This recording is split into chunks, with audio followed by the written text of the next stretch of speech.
Welcome everyone, welcome to Safari Live here from Djuma and Arathusa Game Reserves in the Sabi Sand, South Africa for our sunset afternoon game drive, and really excited to get back out there. It is really hot this afternoon. It's 31, 32 degrees, about 90 degrees Fahrenheit, so there's a definite change from this morning when we got here. But I've got a bit of a surprise for you today.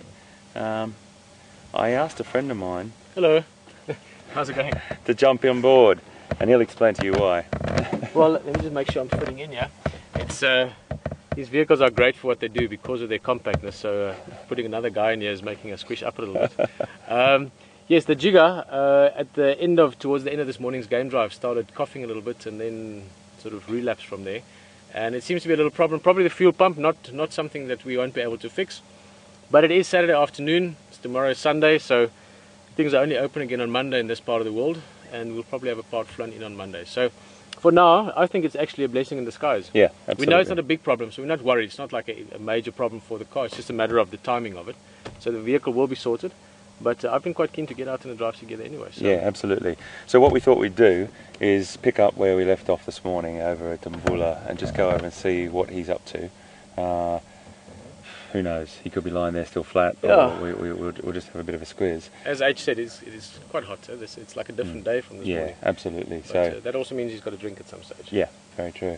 So let's go and have a look at that, and after that we'll sort of creep our way down, and then Pete and I thought we'd go over to Arathusa. Now, Pete's worked here for many years and is very, very familiar with this area, has taught me loads in the last week about the roads here, but he also admits he's got a bit of study to do over in Arathusa, so we thought we'd do it together. And that way we can sort of talk about little pieces of the topography and ways that we can remember how to get around, and yeah, just a great time to get out together actually. Yeah, big time. Yeah, no, it's also nice to chat a little bit and catch up. So absolutely. It's going to be a nice sort of Saturday afternoon drive, you know? A couple of mates together. Absolutely. I forgot to mention there's someone else very important in the vehicle. Oh, is there? Yeah. Oh yes. We've got VM with us behind camera, and I was very rude this morning. I didn't introduce VM very well, and I do apologise. One of the most important members of our team is behind that camera every day with us, and we wouldn't be able to do this without them. They're the ones that bounce around on the back of the truck, get hit by the sun constantly, and also are an extra set of eyes in the sky for us. So fantastic, mate. We're looking forward to this afternoon. Let's give a quick thanks to VM as well. Yeah. Apart from the camera, VM was fantastic today with helping with the car. VM, thank you very much. It was hot out there in the sun. Brian, all the guys, we all jumped in there with the various things going on, but VM put a real effort in there, so thank you very much. Yeah, cool, man. All right, let's go look around. All right, fingers crossed. I can feel a leopard on the books, VM. A big one. Yeah. In fact, one of the 5 biggest ones in Sabi Sands. Yeah. Wasn't he beautiful, that cat this morning? My goodness. Absolutely magnificent. Did you guys get him moving around at all, or was he mostly just... He did. He just got up and moved into a little bit of a shadier area. We watched him for a while, and I tweeted the folks back all in their respective countries and asked them what we should do. That's a big boy, huh? Yeah, really big boy. He's been a dominant male around here now for the better part of 5-6 years almost. Yeah, absolutely. So I think we head back the way we came this morning, Pete. Sounds like a plan.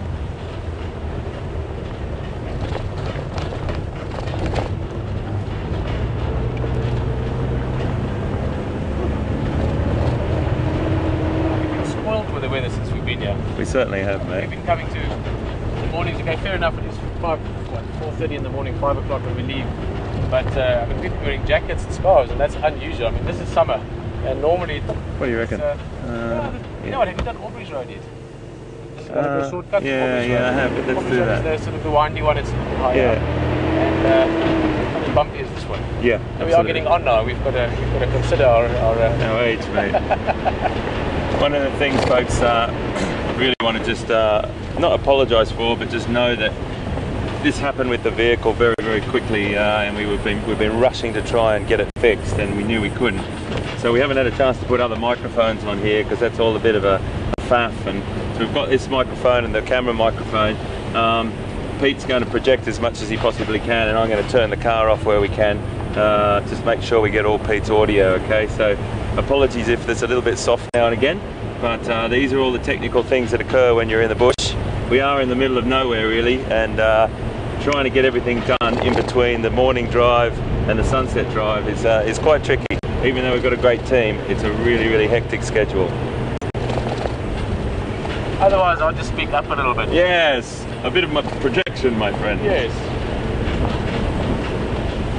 It's great to have you on board, as always. For newcomers, it's your first safari with us. Welcome. We hope we get you hooked after today, and I'm sure we will.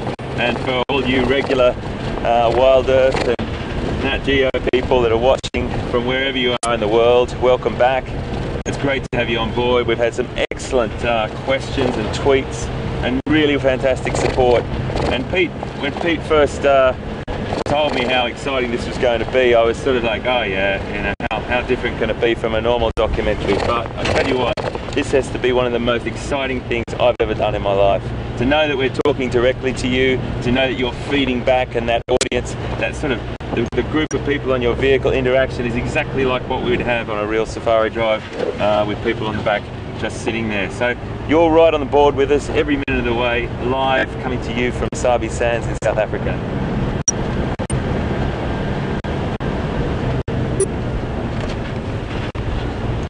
Feels quite beautiful that sunday, eh? Now that was a bit of movement, huh? Since the breeze moves, yeah. Take this one, yeah? This is, you've actually met Aubrey. Ah, yes. My favourite little birds. Yeah. He sits again, although they're normally very shy, huh? One that goes. Yes, right. Gorgeous little bird. There's another one. Yeah. They dart off, don't they? If we see one from afar, we might try and stop. So I've been doing a bit of birding in the last few days, everyone, and with that app, and we'll try and do a little bit more this afternoon. We have that elusive fork-tailed drongo to show you, which is hilarious because they're everywhere. Everywhere you go, there's fork-tailed drongos. But sure enough, we couldn't find one to stop close enough this morning. It's fun in the areas, especially where we go off-road quite often, like on quarantine. If you go off-road with a vehicle, quite often one will come to you because they know that the same as a buffalo, or an elephant or something, vehicles moving around, chasing up insects, and they catch those. So especially when they see the vehicles often going into the bush a little bit, they build a relationship. Unless of course you're looking for them. I mean, that's just how it works. Crazy.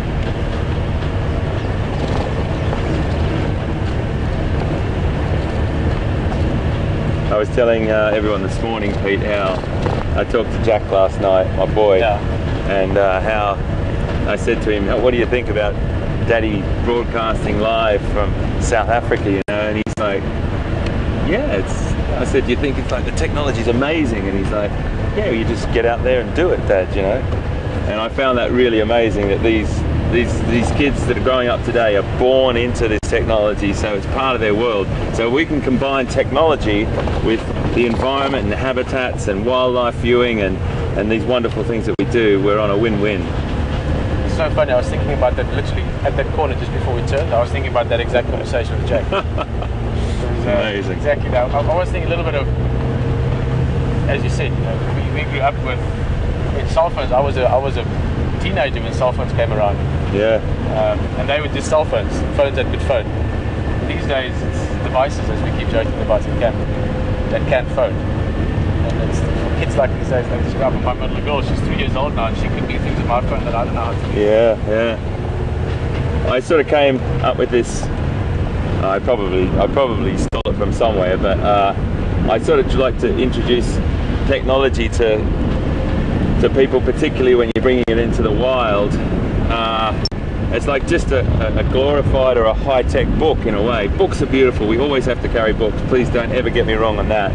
But if we can combine the technology, we can hook young people as well into wildlife viewing. And you can download these apps, there's a lot of free apps to download as well that can get you really enthusiastic about identifying and spotting wildlife and documenting it as well. Anyway, making it, as you said, accessible to youngsters. Absolutely. And I still believe once they get out there, I think people, all of us, we want to get our feet in the mud and pick the flowers. And my little girl is going through this phase now. She picks flowers all the time. So she'll go into the garden. Leisha planted a bunch of lilies into the season, and Sydney just keeps coming back with flowers. You know? And I think all kids love to get out there. It's just if you can encourage them through technology, then whichever way around, get them out there. Absolutely, mate. I think I used to say when something years ago is that nature is a teacher that makes us want to learn. Because once you get out there, you want to learn more about it. Absolutely. And nature teaches in that way. So. Absolutely. And I think that's what I said a few days ago, everyone, about all the guides on the reserves, all the guides that work here. They've shared so much information with us, and we're all the same sort of understanding. You know, sharing is what it's all about, and making sure everyone that comes down to this part of the world, including you with us today, get to taste exactly what Africa's about. Sharing all different technology, all different sightings and encounters with wildlife, and just making sure everyone has a really, really good experience and goes away with something as well.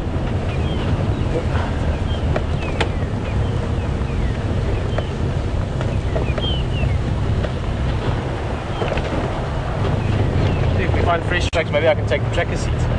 You could take the tracker seat. It is the best. Well, second best. I like to drive as well. Absolutely. So I'm going to go quite slow. Sorry, mate, to interrupt. We'll probably talk over each other because we get a bit we get a bit excited.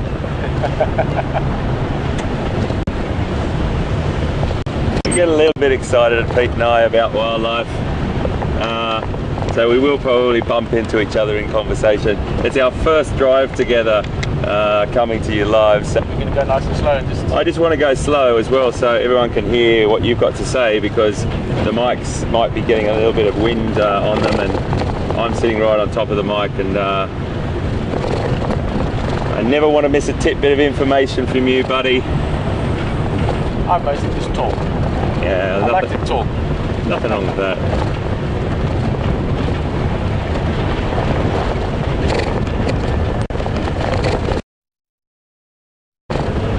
Moved into I never want to miss a tidbit of information from you, buddy. I mostly just talk. Yeah, I like to talk. Nothing wrong with that.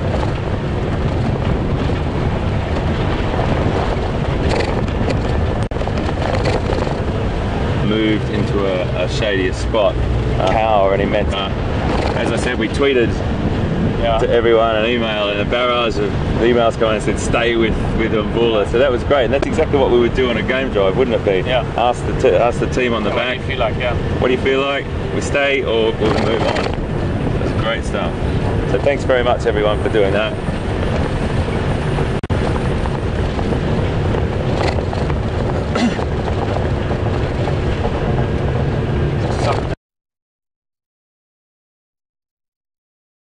You might see a termite mound, or you might stump, so on and so on.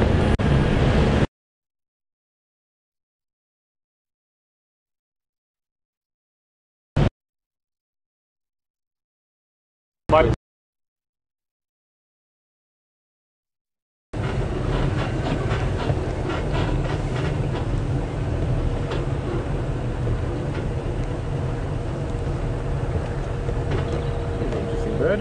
Yeah, I've got a couple of nice birds here actually.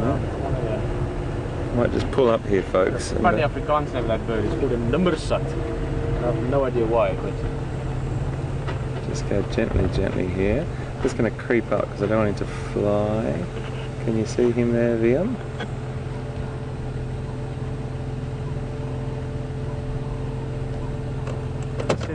the Afrikaans name, and it's one of those strange names. I've never figured out why they call it that, a nimmersat, which has got no reference to anything that I'm aware of. But the English name, if I have it correct, is a much more simple one. It's the yellow-billed stork.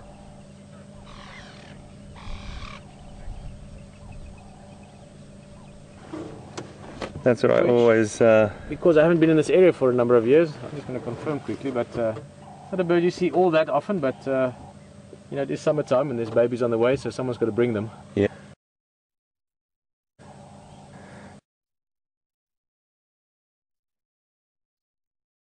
There's babies on the way, so someone's got to bring them. Yeah. One of those things, particularly at this time of the day.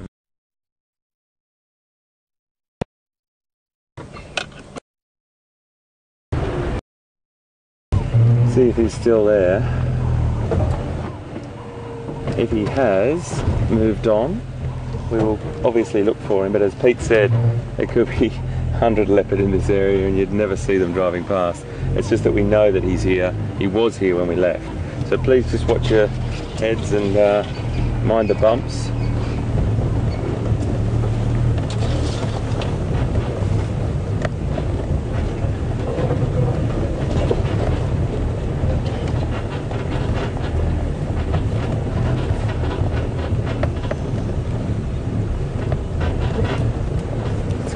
Tricky, isn't it? I think we're around. Yeah, I think we're going around the other side, mate.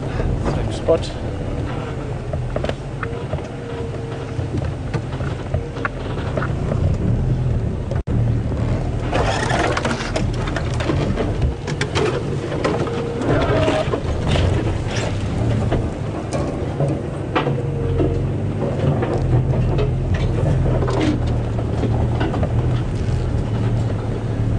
Just in there. Yeah, he moved this way a little bit. Yeah, he did. He moved into the shadier spot. Sorry, mate. Watch your head, buddy. Watch my aerial.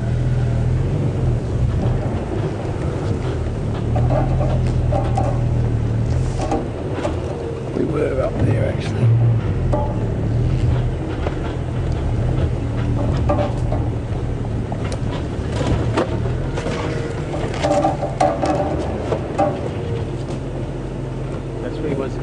Yeah, just move into that spot just there. Got nose in there.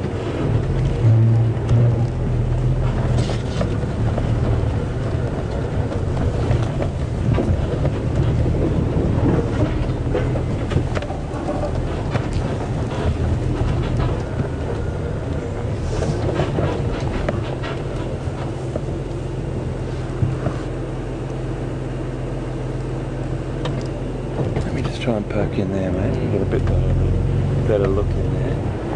The thing with bush driving, folks, is that you've got to be really careful of stumps sticking up and make sure that you try and look after your vehicle. It's not a tank, even though it might look like one.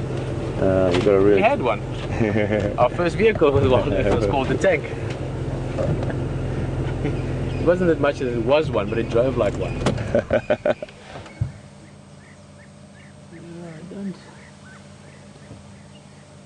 He could be proverbial flat cat.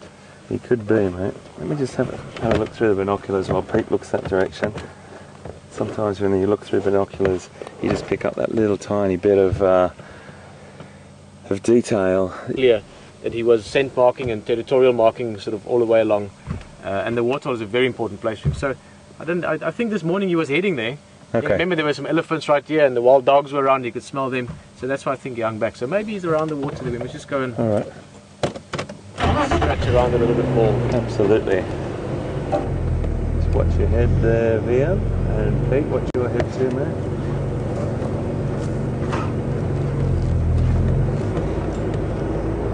Yeah, if he was here, he'd be in that little patch. That's where the nice shade is. Yeah.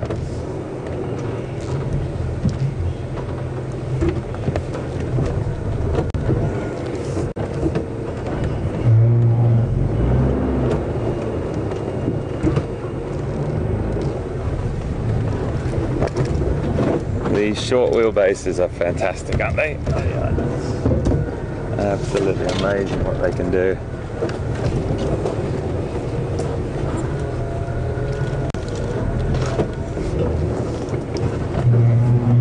Not to compare vehicles too much, but the Djuma is even better. She might be a bit older, but she can...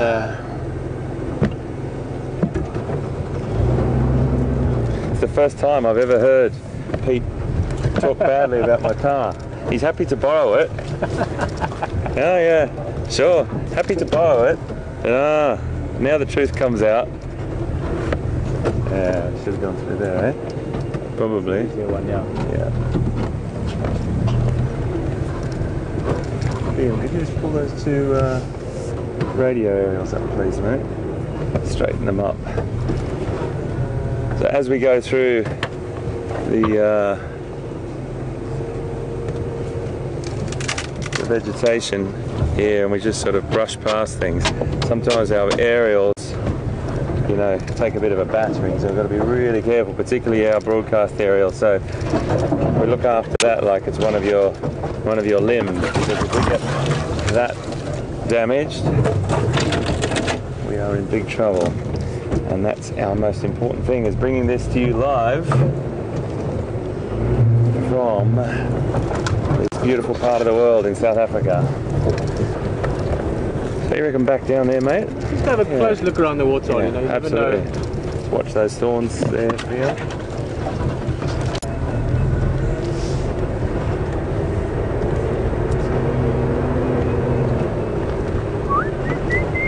There's a female nyala looking over. She's a bit alert. Yeah, huh? she's a bit alert, Yeah. absolutely.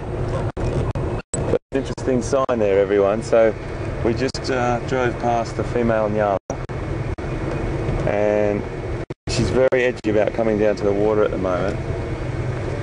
She might know something we don't.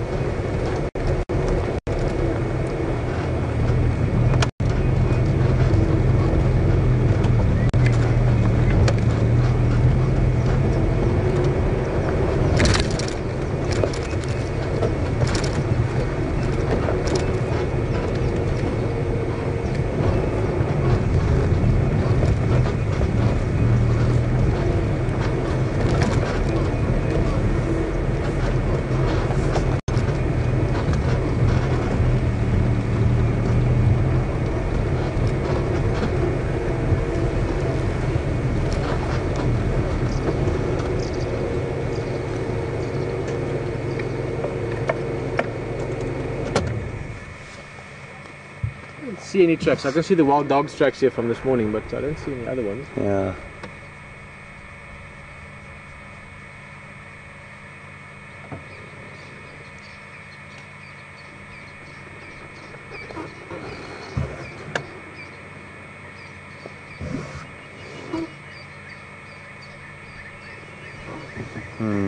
Oh, you can hear the European bee eaters, the ones going, oh, I can't make that one. Churr, churr, churr, up here. Yeah. There they go.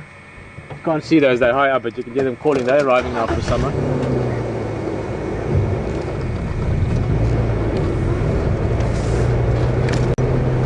So back down that road, you think, mate? Yeah, I think there's a little road, if I just remember correctly.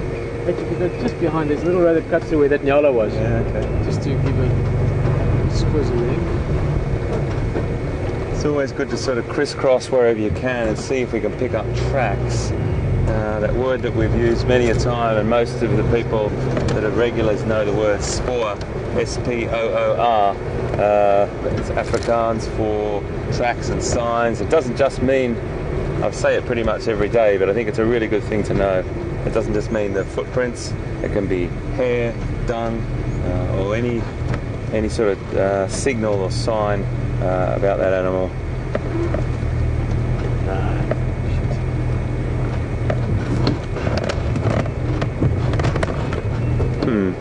Yeah, Wild dogs. wild dogs, yeah. Yeah, that's the wild dogs from this morning. Yeah. Doesn't look like he's come out, so he's somewhere in this thick stuff, I think, which we're not going to find him until he comes out for a drink later on, maybe. So we come back here later? Yeah, this road is called Hippo Walk-Up Road. This was a track that wasn't a track when I started working here way back, and then it became a track later on because the hippos had a footpath here that they used, and then because the hippos make such a nice footpath, you know, they like to make those nice big trails. The leopard and the lion and things were using it so often that we'd often follow them on that, and then it became a road. So Hippo Walk-Up Road. That's great. And animals will probably, well, not most of the time, they'll use the most effective and efficient way to get from A to B. And particularly when they're hippo, they'll try and make the easiest way. If it's a very, very steep hill, they'll do a little bit of a zigzag up the hill. An elephant the same. And many a footpath has become a human either walkway from that, hey? Big time. In fact, many of the little vehicle tracks in this reserve were on old elephant and game trails.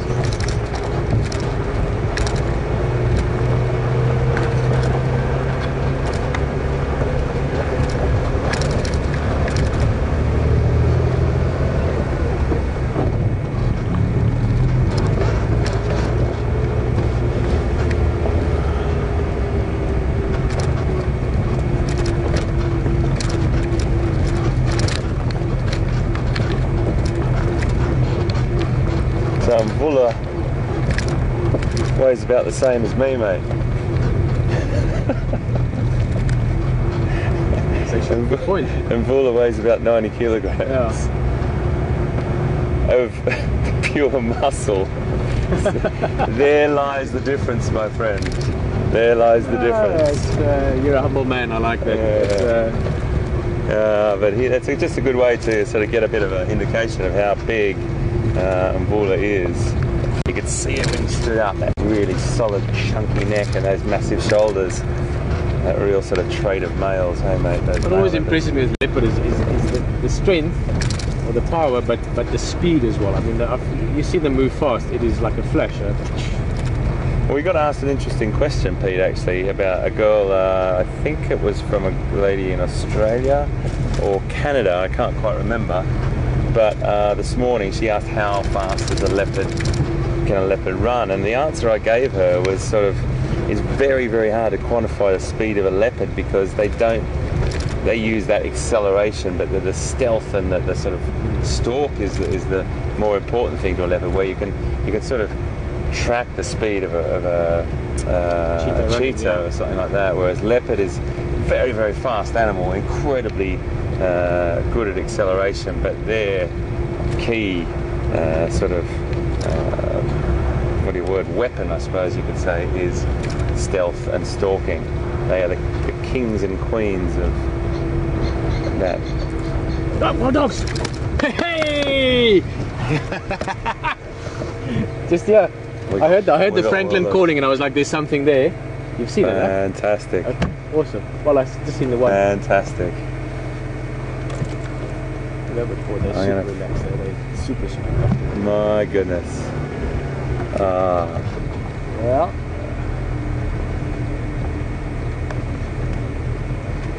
Hello, my friend. Look at that beautiful light as well. Well, folks, how lucky are we? I'm just happy that you get to. Oh, so excited. So excited. Gorgeous light. So we're just taking a few photographs, folks, because it's just such lovely, beautiful light.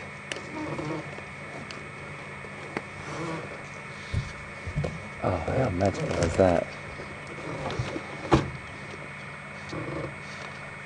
Oh, wow. That's brilliant.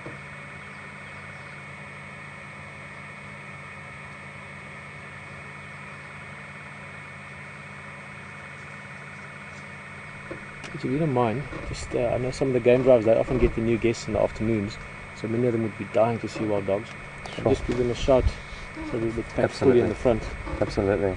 You'll be able to hear what I'm saying, eh? Okay.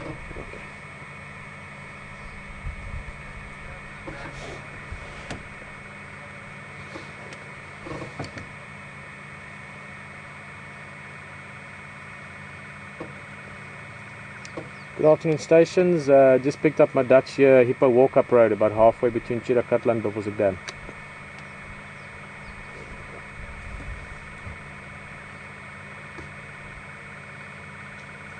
Lutum, for Wiboga then with Slatini nothing. And I checked around Buffelshoek Dam, I didn't see any Nkonzo there, so I think just Lalapanzi there somewhere. And the Dutch, we just found one so far, but they're just here on the eastern side from Hippo walk-up road. So if we're not on the radio channel, we on the other radio also. If you guys see us, you can just pull in. If we go into the Slatina, I will call again.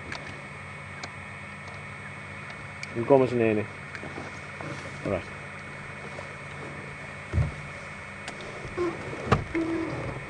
So they've just sort of moved back in there, everyone. There's just one that came down and sort of had a little bit of a sniff and a bit of a look. Not sure if they were interested in, definitely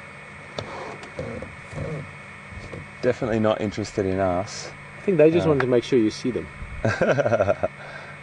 So I'm just waiting to see what's going to happen here.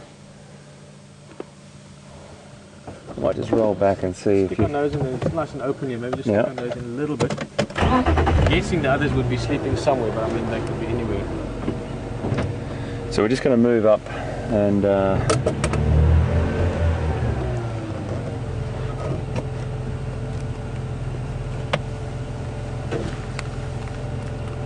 just what's the best way in there? Probably just in there, mate. Eh? There's a little footpath here almost. Mm-hmm.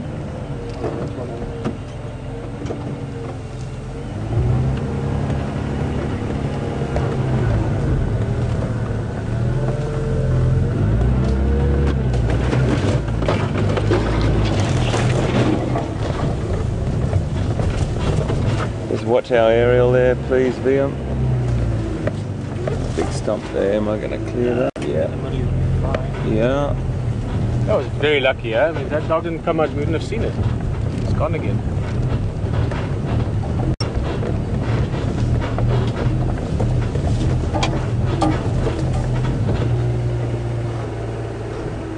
So we're just putting our nose up into here and having a bit of a look around. They may be laid up in the shade somewhere.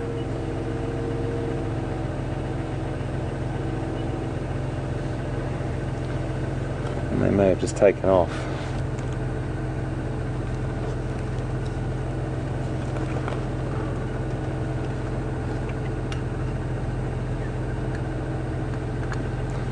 Should we move on a little bit further, mate? I'm trying to think now what we've got a few objectives this afternoon. One was to look at road, but at the same time we've got wild dogs and leopard in the same area like this morning. And these dogs, they love water, as you know. They like to cool down when it's hot. So it's not impossible they might go back down to Babusa Dam later in the afternoon.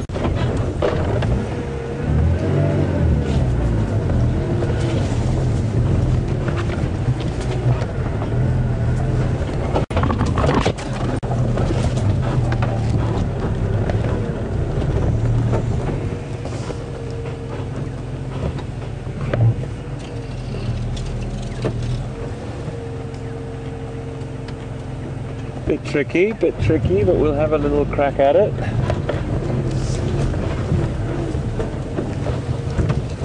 Just watch our aerial there, please, mate.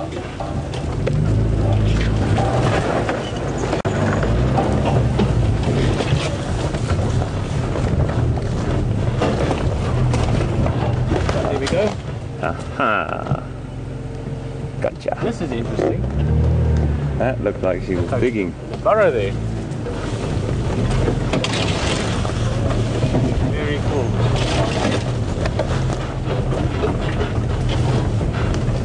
Exactly what's going on. This is amazing.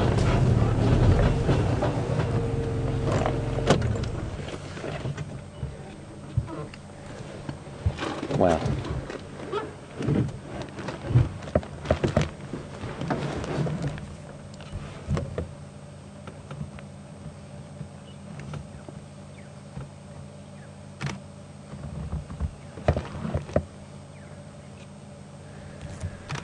We're just going to observe what this dog's trying to do.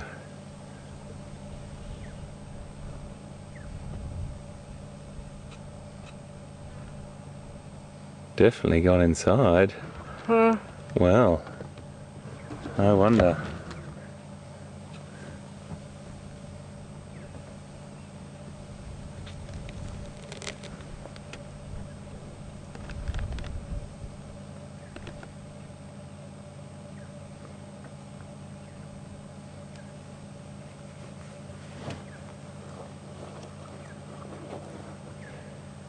Let's just sit and watch for a little while, folks.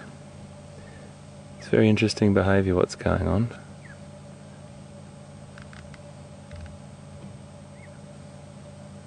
Definitely has enough room to get down and inside there.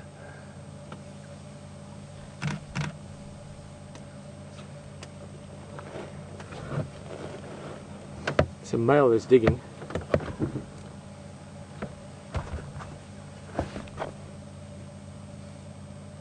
In beautiful condition, absolutely superb.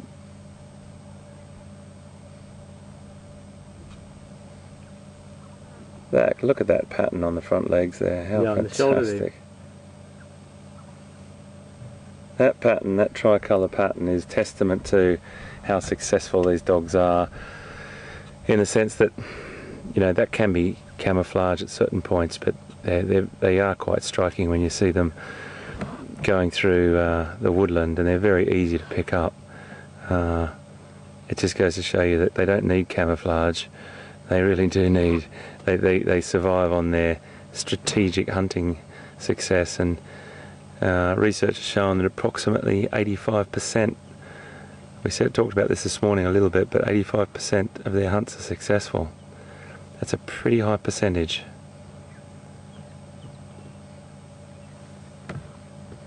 What a beautiful set of markings on that boy.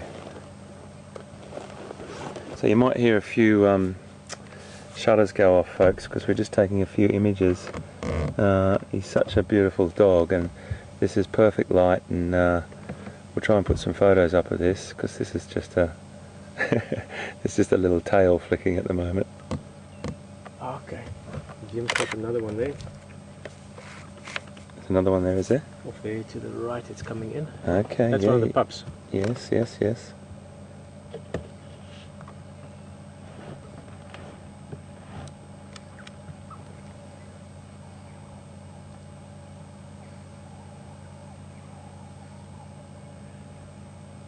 We'll just be nice and quiet here and just watch what happens, everyone, because this is beautiful, beautiful sighting.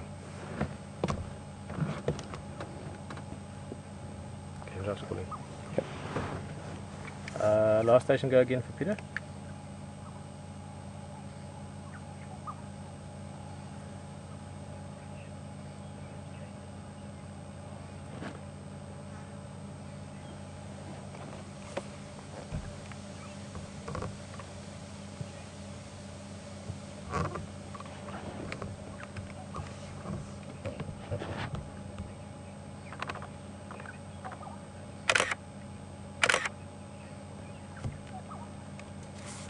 Bernie again.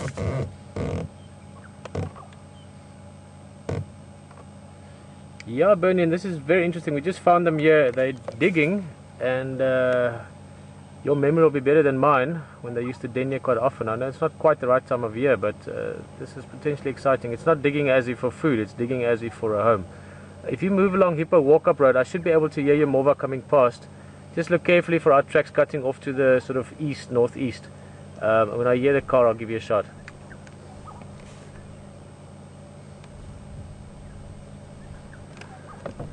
So yeah, if I'm not the one going up to Buffelshoek cut line, but the one going to Cheetah cut line. So if you come from Goripan, it's that road that cuts through to Buffelshoek Dam. Perfect. We'll I'll keep an ear out for you. If you turn onto that road, just give us a call again.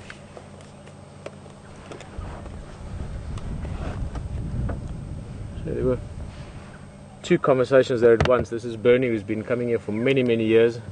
He's quite keen to come and see them. But also James was asking if wild dogs are susceptible to canine distemper, and the short answer, yes.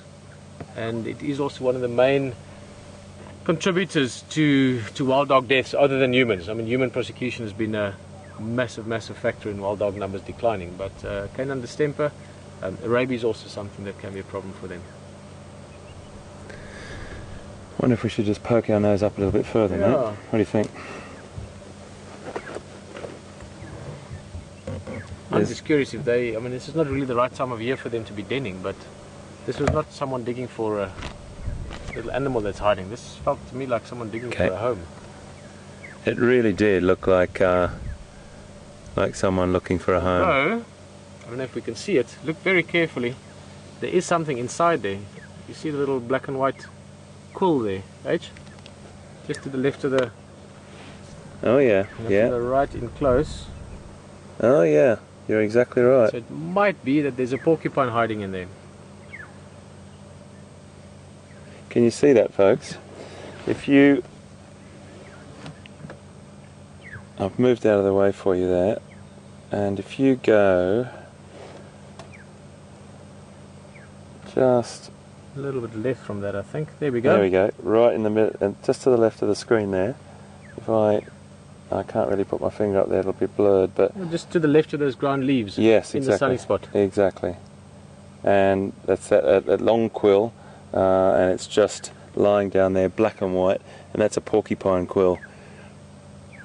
They're the largest rodent in Africa and a fantastic feed, but a very, very formidable opponent down in that burrow. Should we just poke our head over and see what these ones are doing lying down? That's a good idea.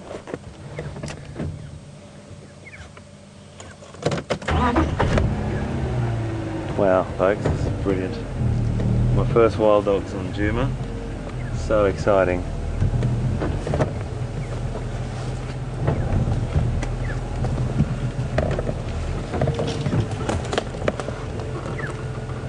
They're off, walking through there. We'll just try and follow them for a little bit. It just depends on what the country gets like. It's very bumpy through here, lots of holes, and we might go as far as we can go.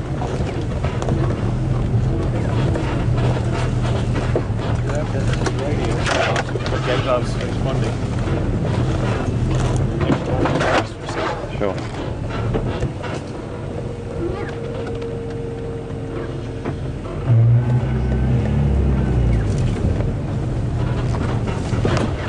Hold on everyone, it's a little bit bumpy through here. A load of elephants of... Bernie, a copy?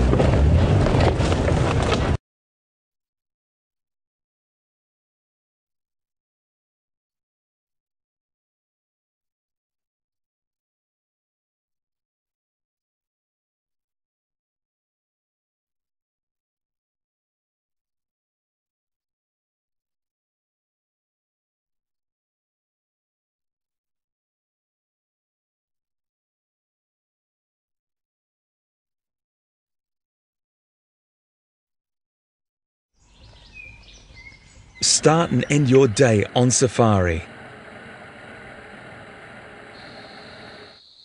Every day, twice a day through January 31st, join a real African safari live online.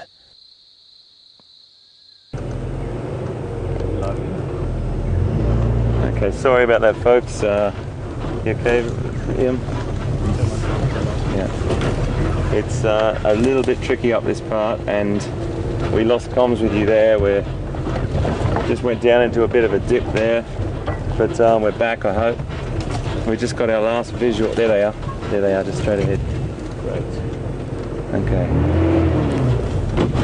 They're walking slowly.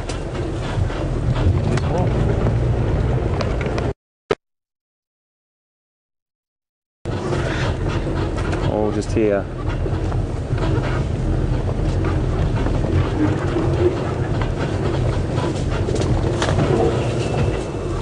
How's that look?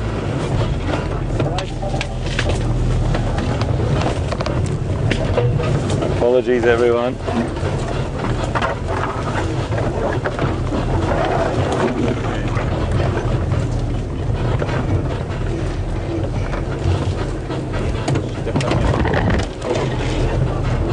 Spot a route ahead of you. You watch the close, I'll watch the distance.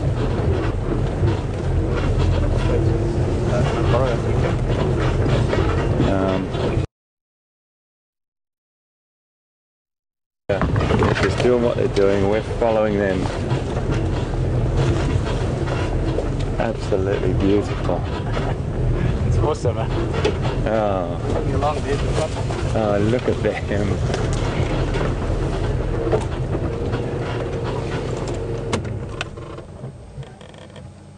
There's one of the adults and another adult, and you watch these puppies come along just beyond that tree there.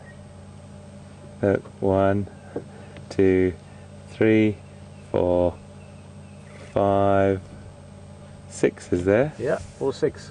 Beautiful. Oh goodness me, they are just magical, aren't they?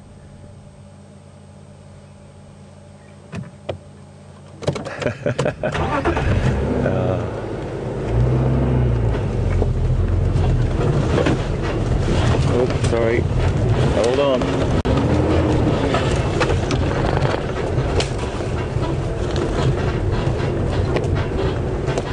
Really sorry guys, it's just so wild up here. Lots of holes. Just trying to get out, make our way through.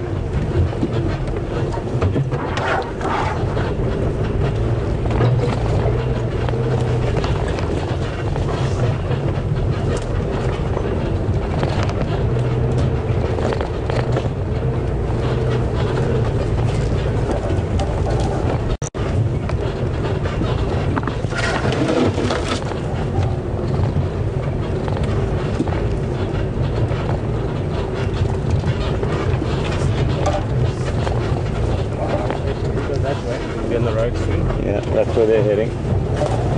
We're going to hit a road just here.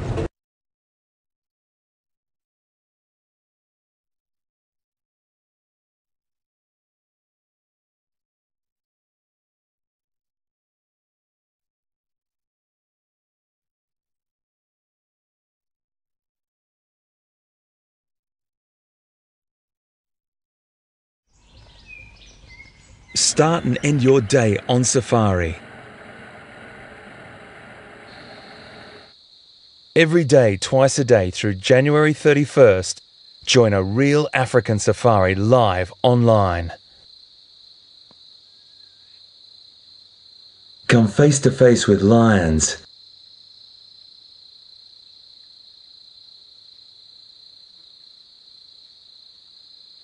leopard,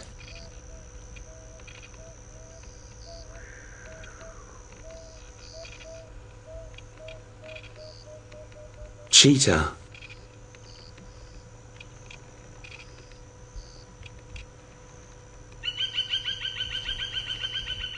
elephant,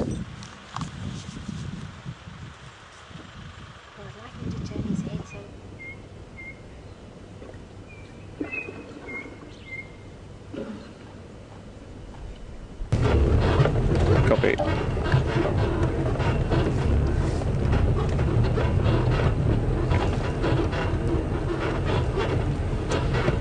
Really welcome back to you all, and thanks for persevering with us. We've followed these guys through the wood, through the bush, and look at that. They're all lying down now. The 6 pups, 1, 2, 3 adults. Absolutely beautiful. Do you know that there's a really interesting thing in wild dog behaviour, and it's this begging, this submissive begging that they do, and they actually compete with each other to be more submissive. The more submissive they are, the more they end up being successful. And there's no, the wild dog pack is actually really a peaceful society. There's not that much aggression really. They would rather submit than compete against each other, and with that huge begging situation that goes on, that behaviour when the adults come back, it forces and triggers the adults to disgorge their food. So there's this incredible sort of begging and submissiveness that happens in a wild dog pack. It's very interesting to watch. You hear that squeaking, squeaking, squeaking. Lovely little vocal they make. Hey, sorry, I just have to confirm you can hear the game drives, huh? If they're calling, you'll pick it up. Incredible stuff. To see 3 wild dog adults and 6 puppies again today, all hanging around this area. Really beautiful. And I really do seriously think that they were digging for porcupine back there with that quill, and I don't think that they were hungry enough to take on a porcupine, because they are a pretty formidable opponent. We've just got another couple of game drive vehicles that are around. Wild dog are like, they set the property, the reserves on fire, because they, I mean that in a metaphorical way. Everyone wants to see wild dog because they're such special creatures. Pete talked a little bit before about canine distemper and unfortunately human-animal conflict. So the numbers of wild dog are certainly not as many, as high as they used to be. So it's a rare sighting to see these wonderful creatures, and when we do, it's a really, really wonderful thing to be able to bring other guides in on it and help them in, and that's exactly what Pete did before.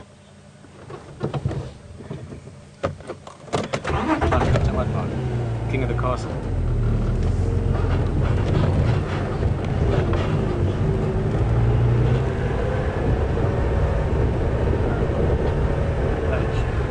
If you want to just give the sighting over to text, and you can control it from there. Yeah. Just tell me if you use me. Text again.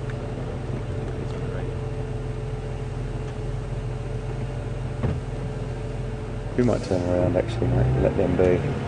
Yeah, I think that's the wise move. I think what we do now is we've seen them, we do the right thing, we move on and be respectful to everyone else and to the animals themselves, really important.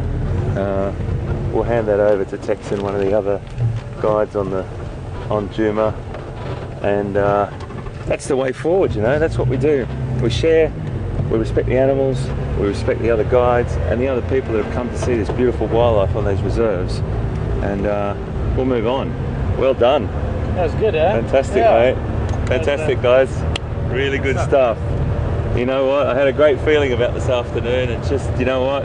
It's so good to have you on board. We just saw wild dog, one of the most, excuse me, endangered animals in Africa. Wild dog. Sometimes they're referred to as painted dog as well. I like that name, painted dog, because it looks like someone's actually put a little sort of pattern on them. The front legs of that adult that was digging were just so beautifully marked. Yeah, great animals. But that submissive begging is a really interesting thing to watch. They really do compete to be more submissive, and more, the better the beggar, the better you get through life there. Guys, thank you very much for with him. A Dutch sighting we've pulled out. Bone detection unlocked, cheetah cut line heading north close to Thanks. So what we just did then was Pete just handed that over to one of the other guides, Texan. What a great name that is, hey? Texan. And we've passed it on, and then those guys will pass it on to somebody else. Really nice. Great stuff. So I think we should try and build some dam just on the way. Yeah, I really do. That's exactly what I was thinking. We're going to go down back to that dam and find that, just to see one last possibility that Impala is not there.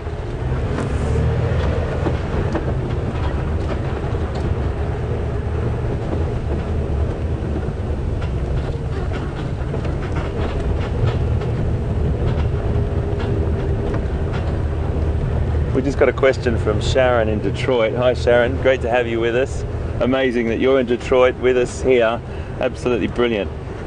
Sharon, your question was, how do wild hogs hunt? Well, it's a really huge answer I could give you, and I'm just turning my radio down a little bit so I can hear properly. They're very strategic hunters. They don't necessarily use, well, they certainly don't use stealth so much. They will strategically fan out, and they've got a way that they work their hunt. Yeah, we can go down this way. Yeah. Keep a walk up road. Yeah, that's what we came. That's right. And, sorry, Sharon. So they're very strategic hunters, and they'll fan out. They're relentless, absolutely relentless when it comes to keeping on the heels of something, and they really, sometimes it's really hard to watch because they are very, very good at what they do. And as I said before, 85% success rate, roughly, on hunting for wild dogs. So they'll send out animals on the flank, they'll surround the animal, depending on what the animal is. Definitely quick, they can get out of the way very quickly. They wouldn't be taking on anything on like a buffalo or anything like that, but they're very, very good at taking on smaller antelope, and depending, particularly if something is sick, they will take on that, but they wouldn't be going up into the sizes of buffalo. And it depends also on how big the pack is. If there's only 3 adults there and there's only puppies with them, they're going to be going for some sort of really, what would I say? They'll go right across the smorgasbord to be looking at things like porcupine. That's a small, well, when I say small, the biggest rodent in Africa, up to about 60 or 40 kgs they get up to, 30 to 40 kilograms. Can't convert that for you at the moment in my mind to pounds. Pardon? 80. About 80 pounds, Pete reckons. So they'll go for loads of different things, and they're very opportunistic as well. So they look like they're on the move and looking for something, and definitely were digging back there for porcupine, and incredibly strategic hunters working together as a team, huge teamwork. Complete opposite to the leopard, because the leopard is solitary, so they're using stealth and stalking. The wild dog will be using a strategy and a great load of teamwork. So we're just going to head back down to this dam.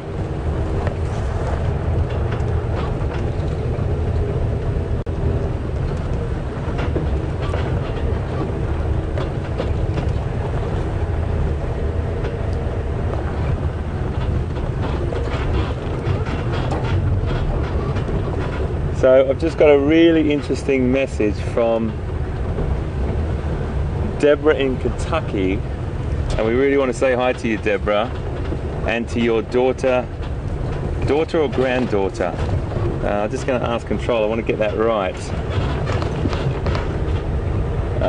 Granddaughter, sorry Deborah in Kentucky, your granddaughter Crystal, and hi Crystal, hello to you from Pete and I. Was announced on Game Drive, and just confirm that was 8 years ago, is that right, Control?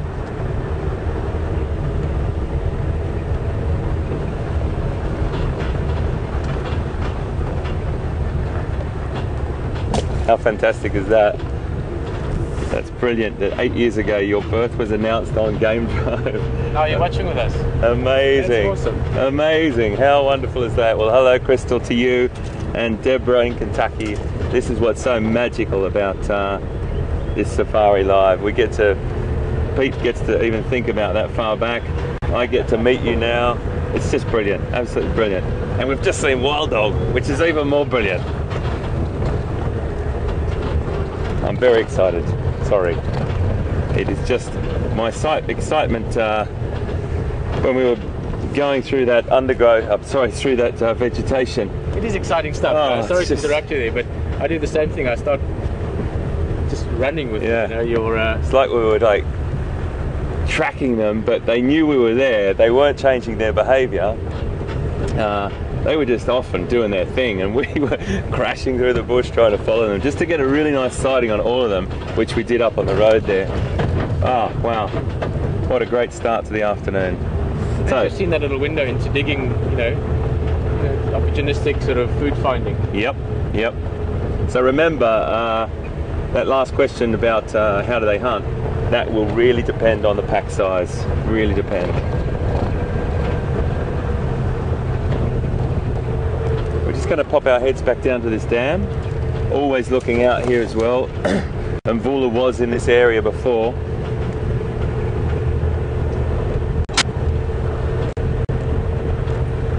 Pete's always looking out his side for tracks on the side of the road. If ever you see us do that with our head out the side there, we're not looking at our tyres, or sometimes we might be, hopefully not, but we're looking to see if the tracks are fresh or if they're wild dog or leopard or what.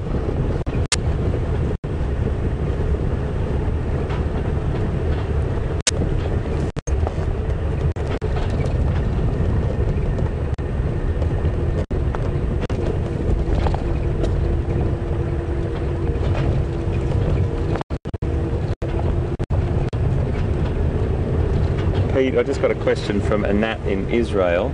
You might want to talk to everyone and tell them while I'm just getting up to here about a little bit more about the hierarchy in the wild dogs in the pack. Anything that you like to add to that? Alpha females and males. Well, we talked about it a bit this morning as well. I've always thought it's fascinating animals that live together in big groups, starting probably first and foremost with humans that live in large numbers now. But wild dogs live very closely together. And last night, so I'm digressing a little bit, but there'll be a point to it, Annette. Grant Beverly, who's in charge of the Endangered Wildlife Trust for Kruger National Park, he actually sent us information specifically on this pack, numbers and so forth, the 4 adult 6 pups. And when we got back to our camp, coincidentally, Derek van der Merwe, who works with Grant, was there as well. Sorry, I was sleeping there. we're just talking about wild dogs. H and myself on the way down to dinner just stopped and talked to them. They were having dinner. It was his birthday, and he told us about a pack that had lost. Actually, I can't remember if I get the details wrong, but they lost all the adults of the pack, and they had, I think it was 8 pups, if I remember correctly, 8 pups that were quite young, and 2 sub-adults. They were about a year old, and all the other adults got killed, I presume, by lions or something, and they all thought that that whole pack will disappear. Those 2 juveniles, which were not even a year old yet, managed to raise that whole pack successfully. Now, I know that doesn't sound like it's specific to the pack dynamics, but because they have very close social unit or social structure, they could work together and manage to make a plan. So firstly, they're very intelligent animals that can work together as a group, and to have that you need to have very strict hierarchies. More specifically, alpha male, alpha female, so you have a hierarchy or high ranking male and female, and then you've got your different ranks going down all the way down to the lowest ranking animal, which also plays an important role, funny enough, because that's the animal a lot of the other ones will sometimes take out their aggression on. So you know, we might get a little bit tired with each other because it's hot and we're busy and whatever, but instead of then getting grumpy with each other, we go and we you know, hit someone else. Not VM, of course, because VM is my hero. He worked in the cars today. But what I mean is that there's all those dynamics that's really important to the success of the clan or of the pack. And the alpha female and the alpha male are the top dogs. Top dogs, they are. And it's a little bit hard to tell how we were just looking up there because we couldn't get a great sighting on them. Pete saw them yesterday with more behaviour going on, and you can probably tell who's the dominant, but it was probably that one that ran across and potentially ran across and sort of had a little bit of a word to the youngsters. You just don't know. You've got to really study and sit with those for a while. I mean, people that work with wild dog every single day would be able to pick it straight away. When you just see a pack of wild dogs that you haven't met before, you've got to spend a fair bit of time with them to see what the social structure is. And we were just really lucky, Nat, to see them today. But a great question, and great to see that you're watching us from Israel, mate. That's fantastic.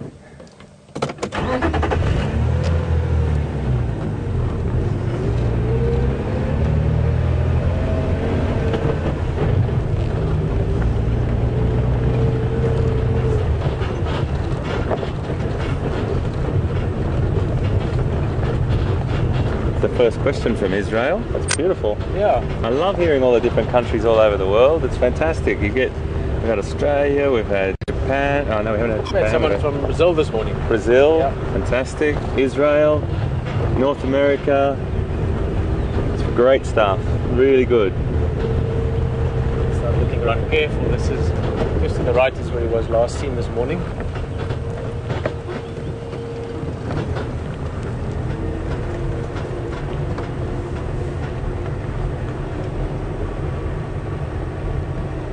Just looking through this, as the afternoon shadows lengthen, you really do have to look a bit closer. The light and the dark, shadows he might be sitting in still, but he could also be up and about and gone down to have a drink. What do you see? No, you just got to go back and check, haven't you?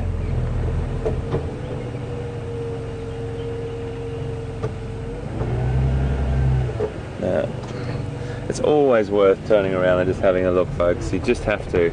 You kick yourself if you don't, because what is it? 10 seconds, and you've just cured your curiosity.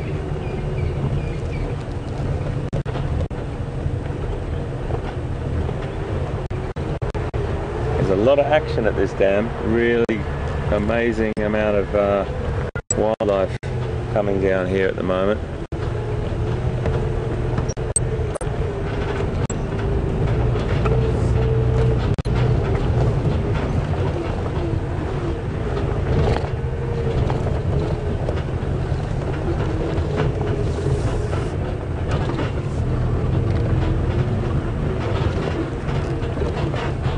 Dog. More. Goodness me. We got more, folks. We got more. This is amazing.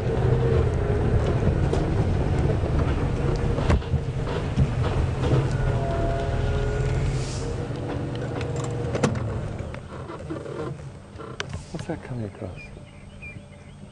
Whoa! What? This is crazy. That's a nyala. They've chased it into the water. My They're goodness. busy watching a hunt here. And they're going to circle this around. This is absolutely incredible, everyone. This is a nyala, and look, the wild dogs are coming around here now.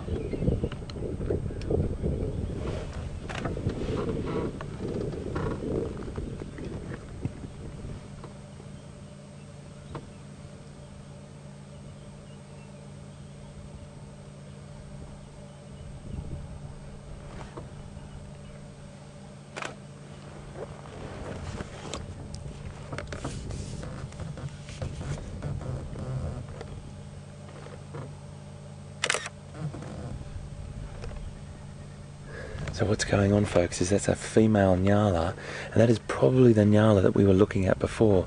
She's been pushed into the water by these wild dog, and she's actually going to make it, I think, because the wild dog are on this side.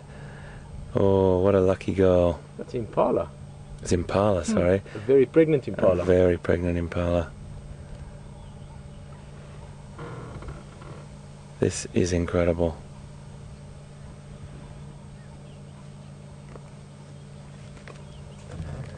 So what's happening is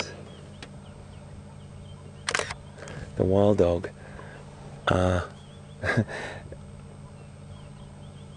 Nat in Israel, if you're still watching, this is just about to answer your question. Look at this dog on the top. Look at this dog on the top. And this is the alpha female in front of us. Look at you can see she lactated not so long ago. Have a look at this dog on the top. He's gone right around the damn wall, and he's going to make his way around. He's going to make his way around. My goodness me. That. Anna in Israel and everyone else watching, that is exactly what we were talking about. What animal has the ability to understand that I have to go round the other side to make this work? What you're about to witness, folks, is absolutely incredible.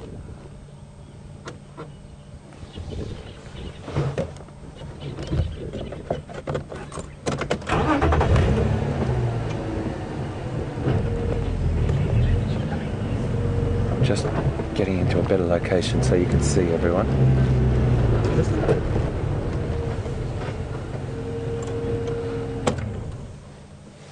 Can't quite figure out where she is, and she's kind of hiding down behind there. She's really tired as well, super tired, and I'm sure, oh, here he's going to have a look around. He can smell her. He can smell her. He's right on top. He's seen her. Tired, yeah?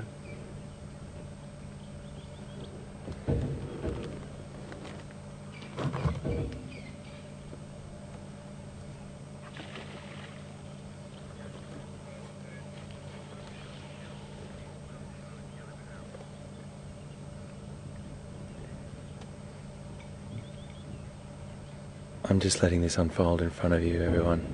This is what happens with wild dog, and they are extraordinary hunters.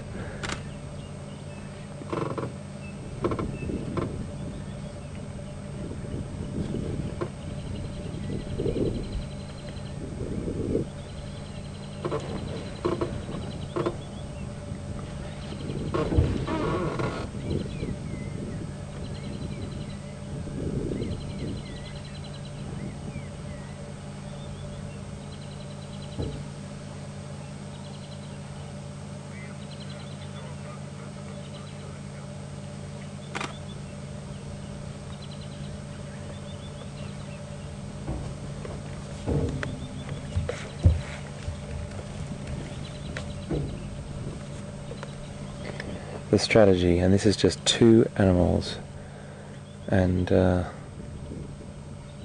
they will carry on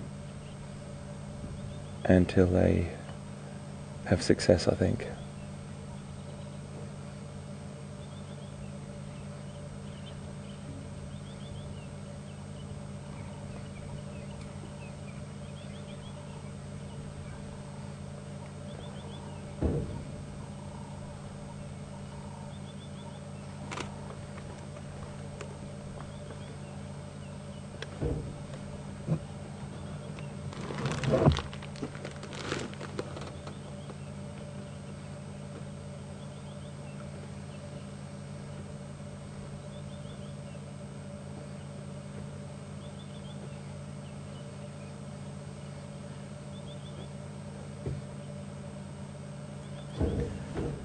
Folks, I'm going to just let this play out.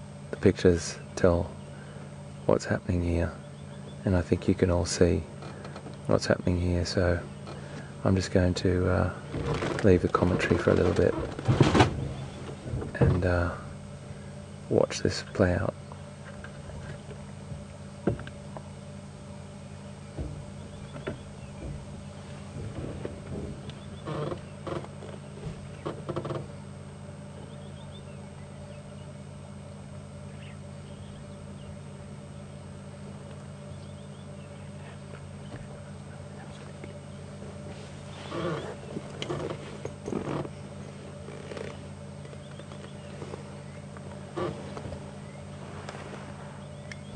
All game drive channels, Djuma Dutch, Buffelshoek Dam, one Impala and the Marty. They're trying to Djuma that one if someone is in the area.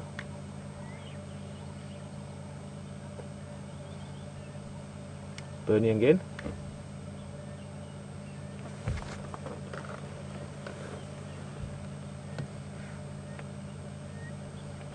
Bernie, sorry, breaking up a bit, and we've got a bit of trickiness with the radio comms this afternoon. Djuma Dutch and one Impala in the Marty. They're trying to get to it, but she's swimming around.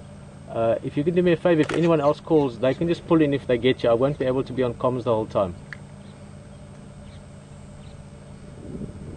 But if you can make it, I think it's well worth your while. Thank you, over and out. Amazing. Absolutely amazing.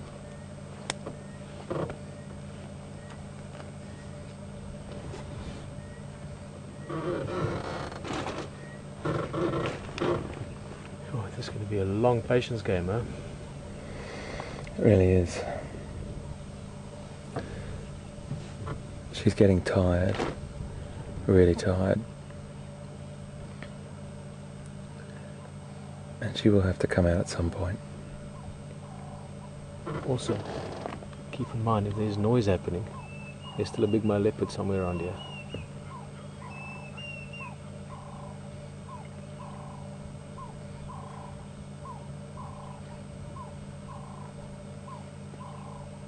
Not to state the obvious, but this is quite emotional. It is a bit. There's a real... It's hard to watch. This is the reality of Life in the bush. life.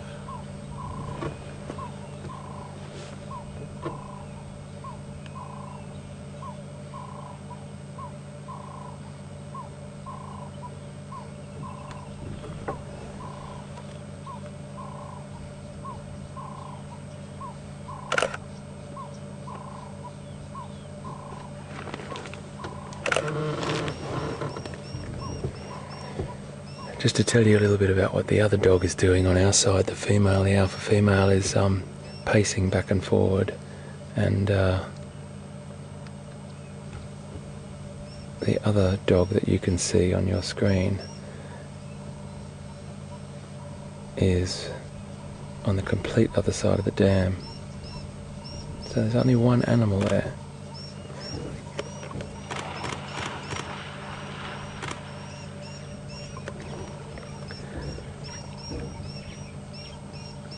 So she decided to try and come out, but she wasn't going to have a part of it because he started to lunge at her. So she's now coming over this side, which is really tricky because there's another wild dog on this side. It will only be a matter of time.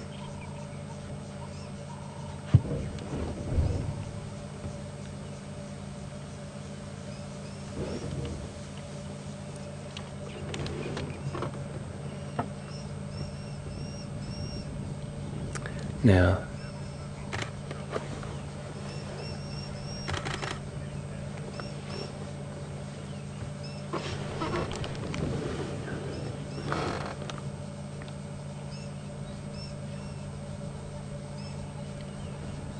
there's a dog over there that you're seeing that is on the other side of the water.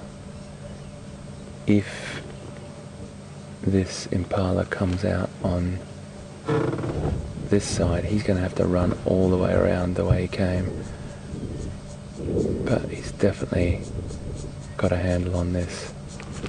These are absolutely extraordinary creatures.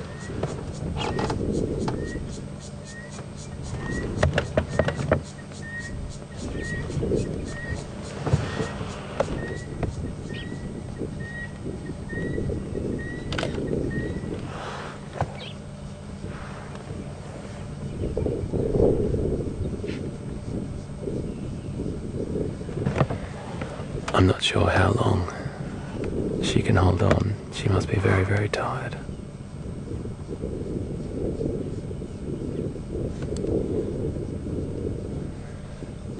Interesting though, the female that was on this side has just taken a run right along.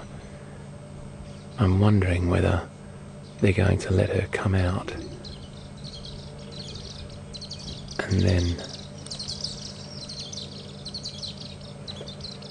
just trying to figure out their strategy at the moment, or whether they're just watching her behaviour and then going to be opportunistic there. But they've definitely got her covered from both sides.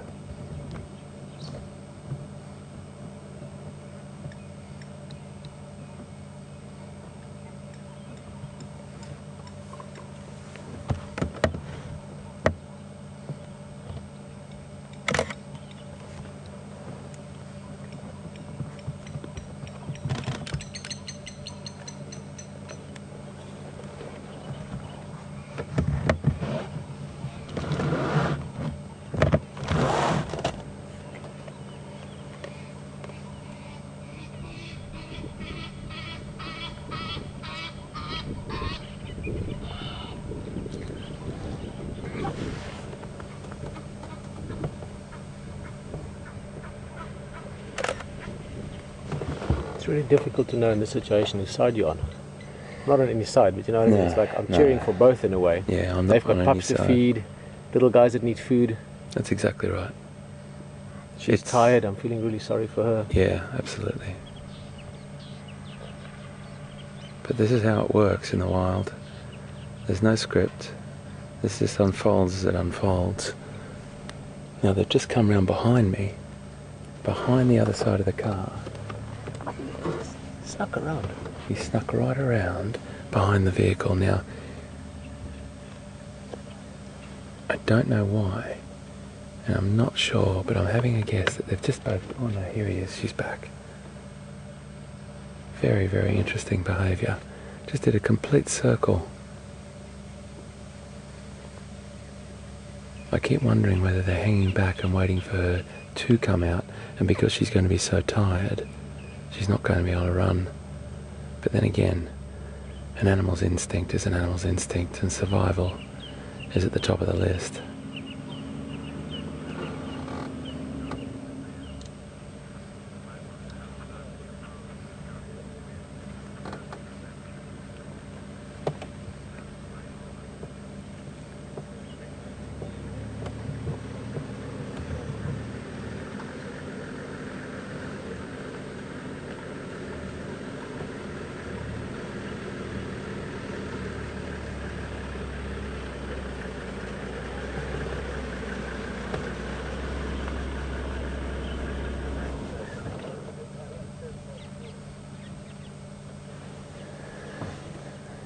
As much as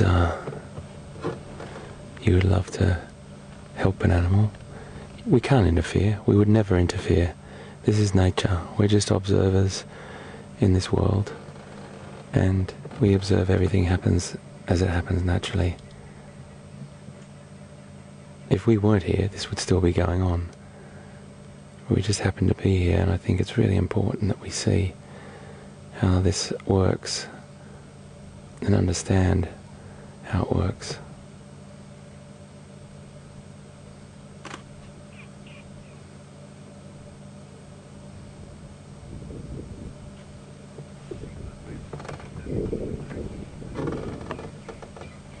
Can't see the other dog at the moment.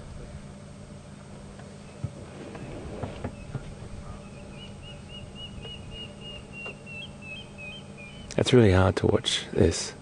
On many levels, we all feel, you know, sympathy for the pregnant impala, that's for sure. But at the same time, we look at those wild dogs and we looked at those beautiful puppies that we just saw, and without this sort of situation, those little puppies wouldn't even be here. So it's the way it works. The wild isn't always pretty and squeaky clean. It's natural, and this is how it works. This is how it works.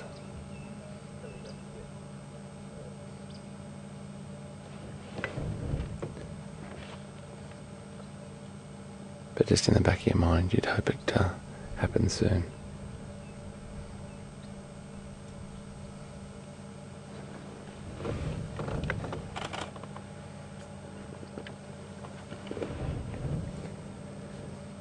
An incredible effort from her, that's for sure.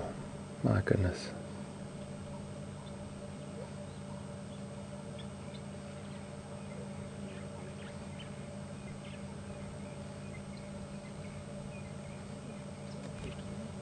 We all have to remember we're in a wild game reserve.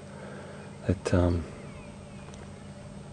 I just keep saying it, but it's hard. I just want to make sure everyone's aware that there's no way in the world we would interfere, or could interfere for that matter. But it is difficult for some people to watch, I'm sure.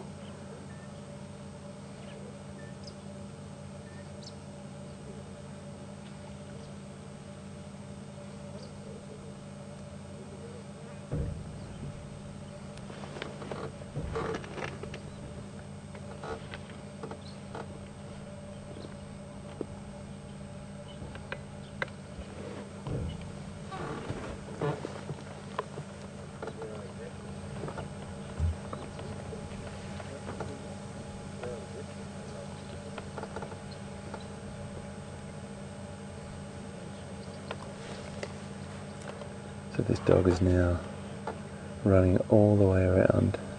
He's watching. He's going to do it. He's going to run right along the dam wall. I think he's going to run right along the dam wall. Look at this. Watch him put on the pace now. Look at that. And that's what they're famous for. They're famous for that cantering sort of run that they do. Relentless. They're like marathon runners. Look at him go.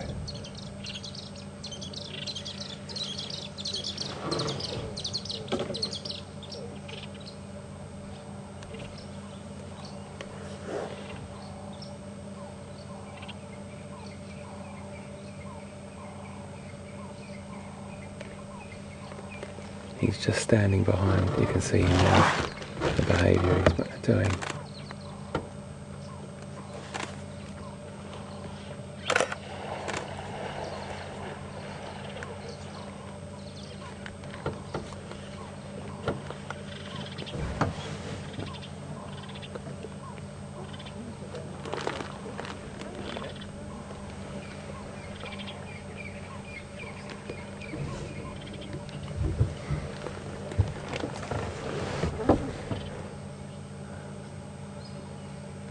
I think it's really important, folks, that we stay here and watch this. I would never dare drive off. As difficult as it is for some people to watch this, I really do want to just reaffirm that this is the wild, and this is what happens in the wild. We all need to understand what happens in the wild, and I don't think we do enough these days. That the wild is a harsh environment, that every single creature has a niche or a little slot carved out, and that's what makes this planet. That's what makes this planet such an incredibly diverse place. There's a frustration behaviour that the dogs are showing at the moment when they bite the grass, and the other just earlier, that one of the female that was on this side, who I can't spot at the moment. I don't really know where she is. I don't know where she's gone. I'm looking as well, but can't see her at all. I really don't know where she's gone. Maybe to fetch the others. Yeah, you'd never know. It's almost like earlier they were trying to entice it one way or the other, but now this one's just keeping it in the water. Yeah. And maybe the other one's gone to fetch the rest.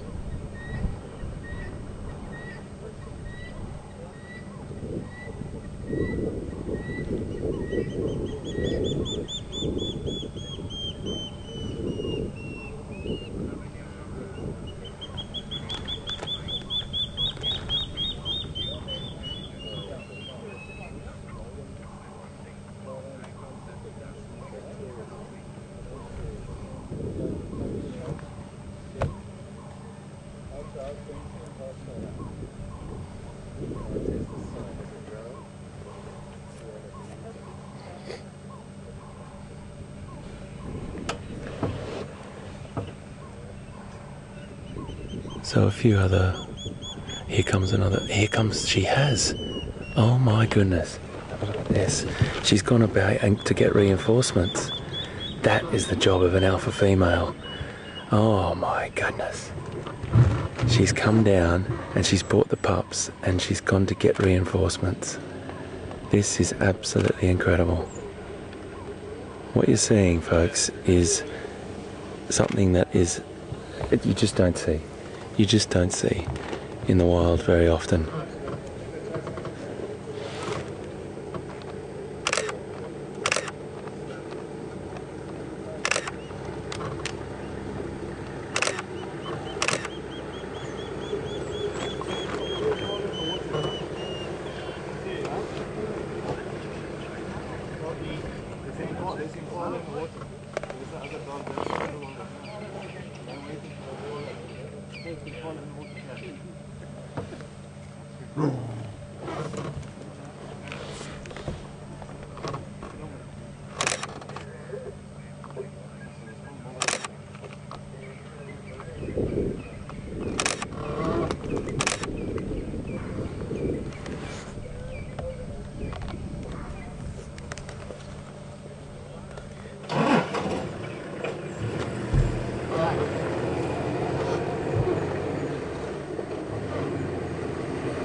Alright, mate. Okay.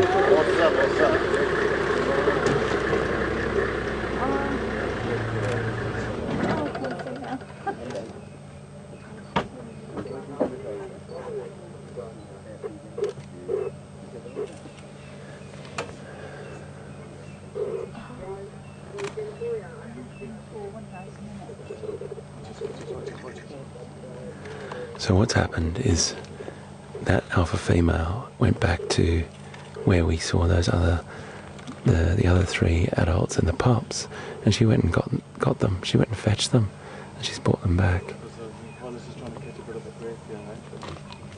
And the intelligence of these dogs is just absolutely immense. She needed backup.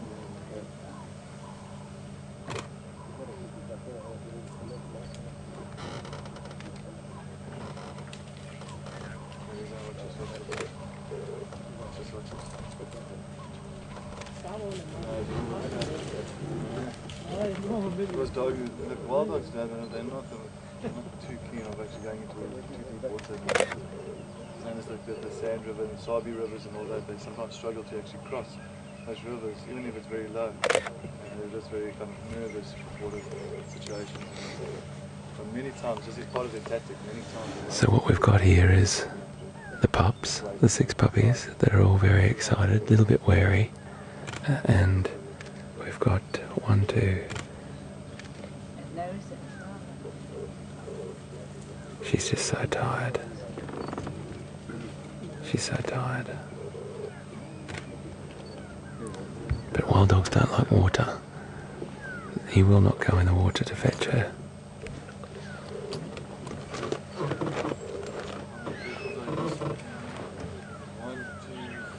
Bernie again? Bernie, I know this is a very unique situation. Do you mind if we stay and the other more of us pull in? This is a wide sighting. It's trying to get and pull it out. If he pulls it out, it gets it, once it gets it. Copy, thank you very much, guys. And then I can't stand this radio. What he's trying to do... Keep the other guys informed, but I think this is a is wide grab sighting, her. extremely rare.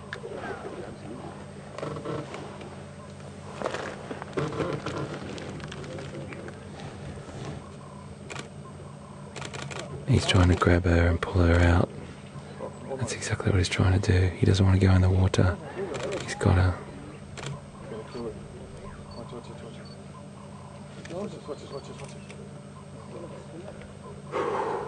It's hard, eh? She jumped back in.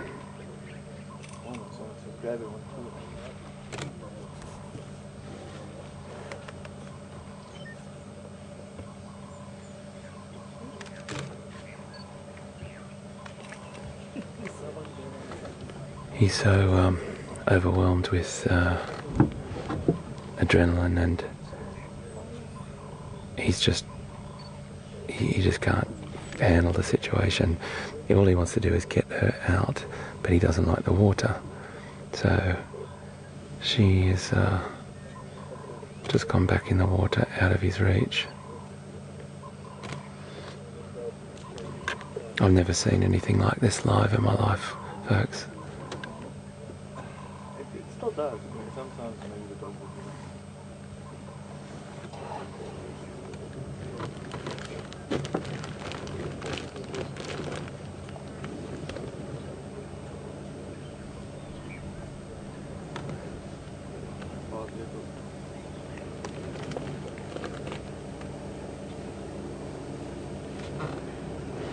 Cedric, this is just such a unique situation. We're just trying to make a little bit of space for these guys to see. Yeah.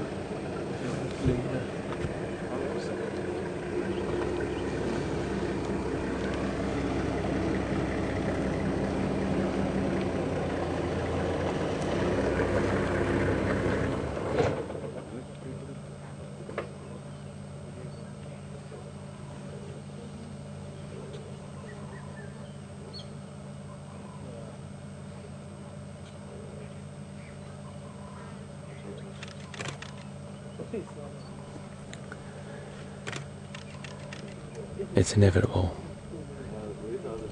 the fate of this Impala. She's just so tired.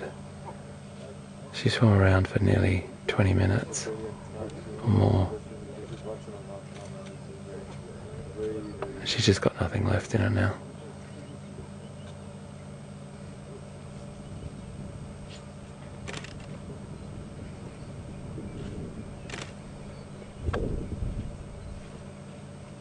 What will probably happen is he will get a big enough hold on her and potentially drag her out, and then the others will join. But he just can't quite get her.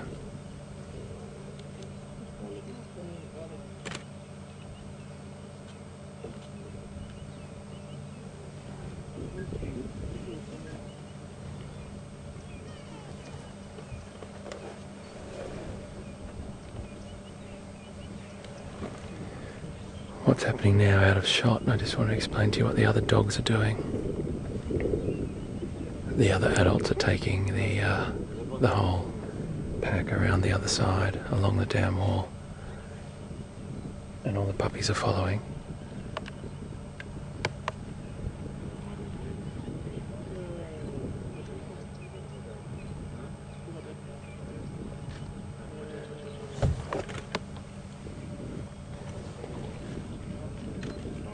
She's gone back in.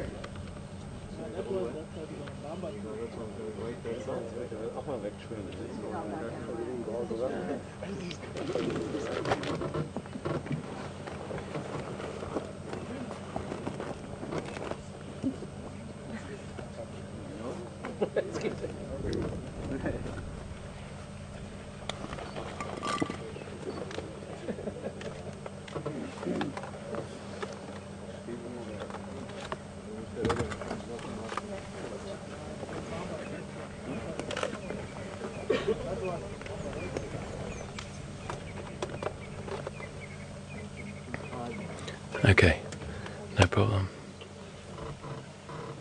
It's a very, very tense situation here. There are other vehicles here, and I just want to let you know that the voices you can hear are definitely, obviously not from us, but it's a very important thing to know that it's really important to know that many people want to see this, not for any macabre reason, but for the understanding that this is how it works in the bush.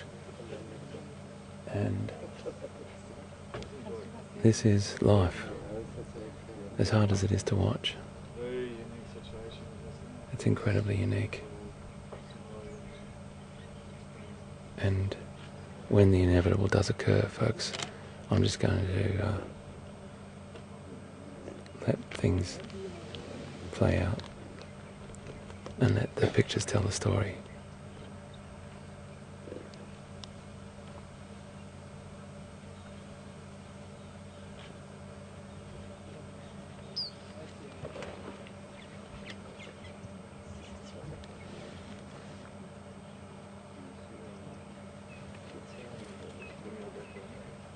She's really struggling.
Richard, it's crazy, guys.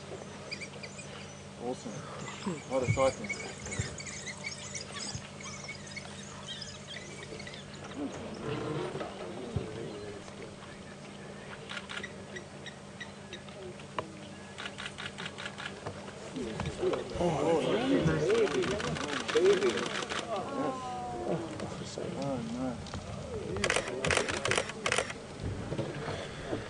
It's an incredibly hard thing to watch, everyone, but it is the circle of life, and I do say that with great seriousness. What we've just witnessed is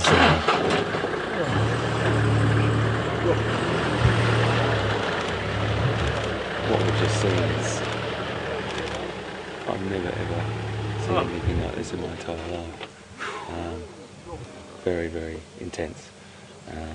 The waiting, the whole time we spent with the Impala, and the strategy that the wild dogs used.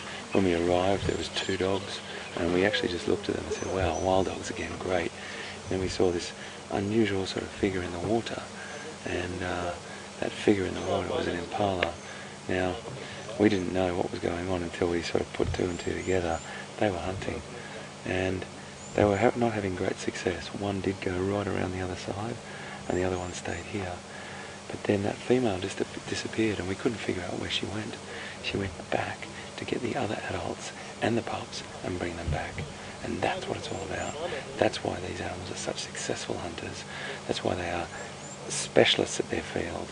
And what we just witnessed, ladies and gentlemen, boys and girls, was hard to watch, but it is the natural world, and that's what we're here to do. We're here to bring it to you live from this beautiful part of the world.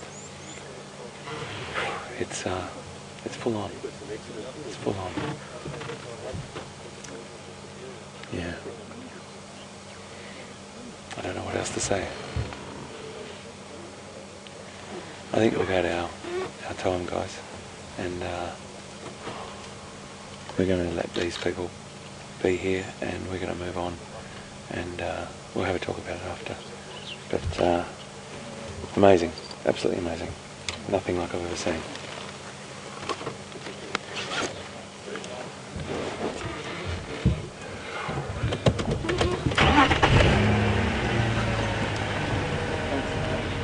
Thanks so much for staying. That was intense, yeah.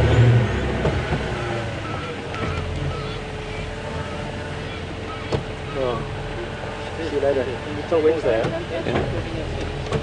Yes, thank you very much. See you later. What's this one? Oh.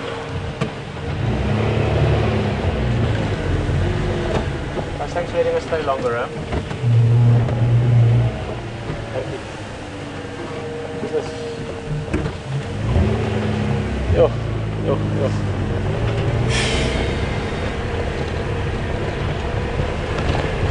Wow.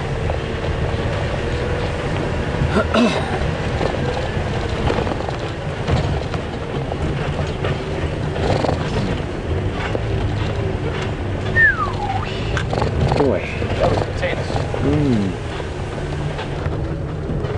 That was, yeah, I just need to just drive for 60 seconds if that's okay. That was pretty full on. Wow. I think if we look at this, you know, from a science point of view, and of course emotion is there, it is always there when you're watching animals. You feel for animals because that's what we are, humans. We have the ability to sympathize and empathize with non-human creatures. That's one of our traits. That's one of the things that we're so fantastic at. But if you push all that aside and look at the science and the ecology and the behavior there, what just happened in front of our very eyes, live with you, was a once-in-a-lifetime experience. I'm telling you now, Pete's born in Southern Africa, and I've been coming and working here for like 20 years, and I've never ever, and look at this. Sorry to interrupt, but look at these guys up in the trees over here. Already been circling and knowing that something was going to happen. Those vultures know that the whole chain of events, leads from one thing to another, to another, to another, and everyone benefits from it. That whole food chain, from the wild dogs down to the next scavengers, whether it be jackal or whether it be vultures or whatever it is, and then so on and so on. Hyenas will probably come in as well, and that's what I'm getting back to, that whole ecological system of the animals that benefit from that. It sounds quite clinical to talk about like this, but I want you to know that, you know, Pete and I just watched that. That was really stressful to watch here with you, and you know, you go through all these different emotions. You sort of sometimes think, oh, come on Impala, you can do it, but then again, you know, you just saw those 8 little beautiful puppies turn up as well. That's part of life. It really is. And I hope you understand that we would never walk.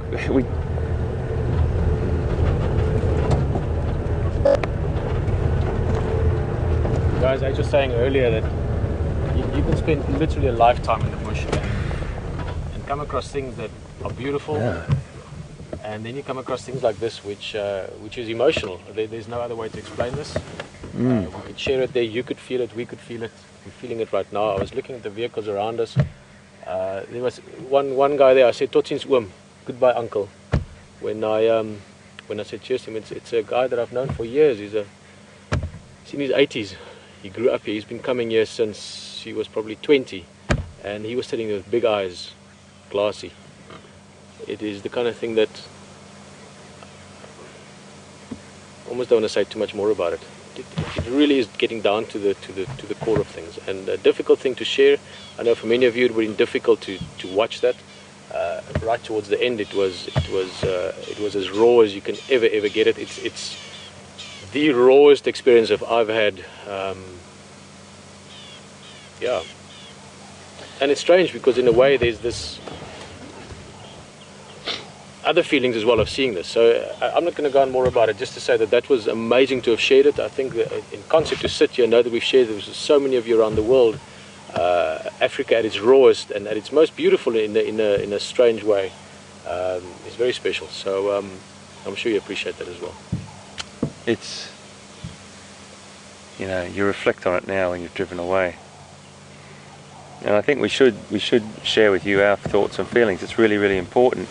You know, you can elephant, giraffe, buffalo, lion, leopard, wild dog. They're all beautiful to watch as we observe them just walking around or doing what they're doing. But to see what we just saw then, people spend a lifetime trying to film what we just saw then. I'm a bit in. It's amazing. It is. It really is. Absolutely amazing, man. Wow. Wow.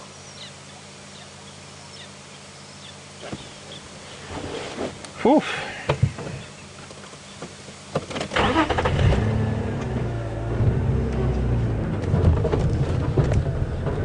Maybe find a Impala, distract us to something else. Yeah.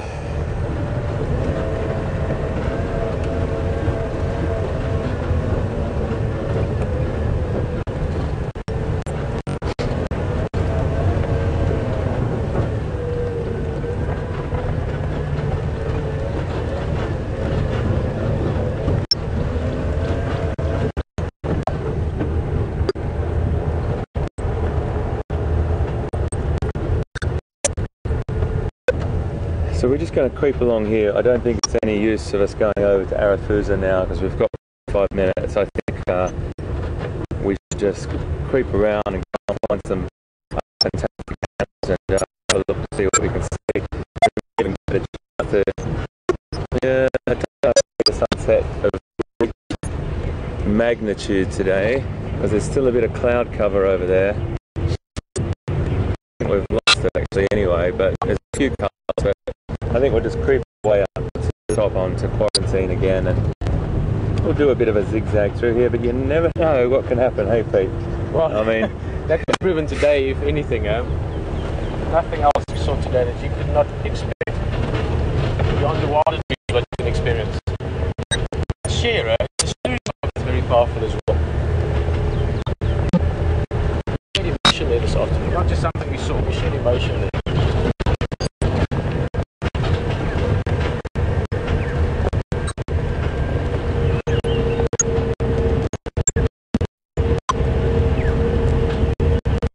not to talk about. I'm sorry, I'm driving along here saying I'm not going to talk about it anymore, but I feel like that was a surreal experience. It was and I hope that we dealt with that in a way that you understand that Pete and I come from a world that it's about visualizing that reality in front of your very, very eyes that is happening live. And if we weren't there, that still would have happened. Exactly the same. But we did witness that, and what we just witnessed was an extraordinary, absolutely extraordinary affair. I would have to say, in my times in Africa, that has to be either the top one or two. I don't know what the second one was because I'm too emotional to sort of think about what they possibly be. But that was just amazing, absolutely amazing. Thank you very much. If you might drop out a little bit here, folks. I do apologise. We'll get to higher ground. I hope that's better. Anyway, to round up, we hope that we dealt with that in a way that you understood that we were being sincere and honest about it and showing it fairly and sensitively. And if you stuck with us through that, I hope that you have a memory that will stick with you for a very, very long time. That was you were on the back of our vehicle. You were with us, right there. That's a memory we'll share. Huh? Absolutely, mate. That's where Pete and I will sit around a campfire and tell that story. Incredible. Right, I'm going to sit here until someone tweets me and Pete and tells us to go straight ahead, right or left. You've got about 15 seconds to tweet us and tell us to go either left, right or straight ahead. And I'm sure that's going to come through very, very shortly, Pete. It works quite nicely. Sometimes it's really nice that people direct us on the drive, and that has led to me seeing Quarantine for the second time, which was fantastic, folks. I can't remember who the lady's name was. She said go left, and we saw Quarantine again, which was just brilliant. So I'm going to wait at this junction until we get a tweet from control room that says go left, right or straight ahead. Clock's ticking. And who have we got that from? We've got a right. Someone's told us to go right. I love this. Michael on Twitter, thanks buddy.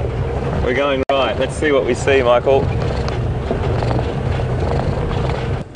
It's a beautiful tree. Let me get back a bit. Sorry, I've given Liam a very, very difficult shot there.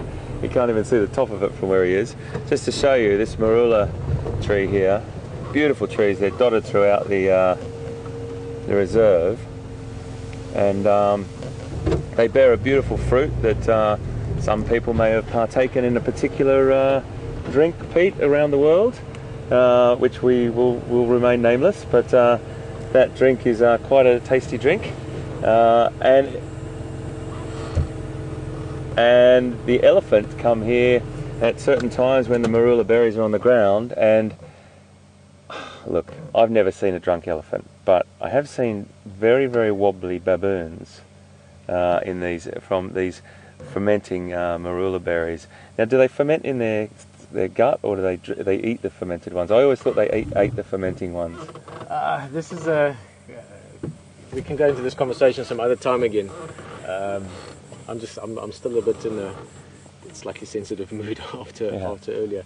But that was from a movie, and there's stories around that I can share at some stage. And with you as well. I don't think this is the right time, but it can happen. But at the same time, if you're in an environment like this where it's so rich in wildlife, I mean everything from baboons, like you say, warthogs, monkeys, squirrels, elephants, everything is eating these. So it's seldom that they actually lie around that long and that they can ferment properly. Show people what you did, because what you did today was absolutely incredible. Pete had a mosquito bite on his arm, and he said to me, "Do you know this?" He said, and he got his knife out, and just show him what you did. Well, I'll show you a little bit. This is actually apart from the fruits being really tasty, which I quite like eating them, they're about a golf ball size. But every now and again in the bush you get bites, insect bites and things like that. And I've tried all different things that you can buy in the shops, but by far the most successful, and this really is the case, is this tree. So let me show you. It won't hurt it. I'm just taking a little bit of the cambium layer, that sort of soft outer shell of the bark.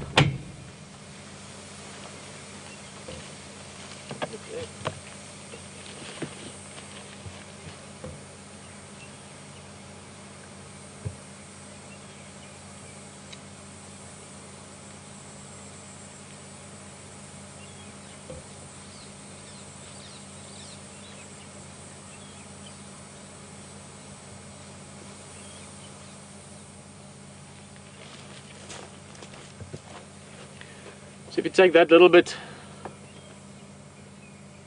light's almost gone now, but if you look very carefully there, that's what you call the cambium layer. It's that sort of, you get the outer bark, the harder sort of protective bark, and then the next layer is this. And if you squeeze it, but it's quite cool now. If it was hot in the afternoon, you'd squeeze almost the oil out of it, and you just rub that on the bite spider bites and so on as well, but especially I use it typically for mosquito bites. And you rub that on the bite, and I promise you, faster than anything I've ever tried from a pharmacy, the itch is gone almost immediately, and even the swelling normally within 2-3 minutes it's gone. So this is one of the most practical bush medicines I've come across. Well, my most practical bush medicine out here. I've used this a lot of times. Good one to remember. So I'm just going to drive along now and try and find a medicinal plant for stress release. Yeah. After that last hour. This is a beautiful time of the night. Absolutely beautiful time of the night. It's also getting lighter, isn't it? The days Later on, yeah. Yeah, lighter later on, which is really nice. So we're going to have lighter later, if that makes any sense. Lighter. Light later, and we won't have to use the lights so much. So just down this road is where we saw that beautiful African harrier hawk the other day nesting.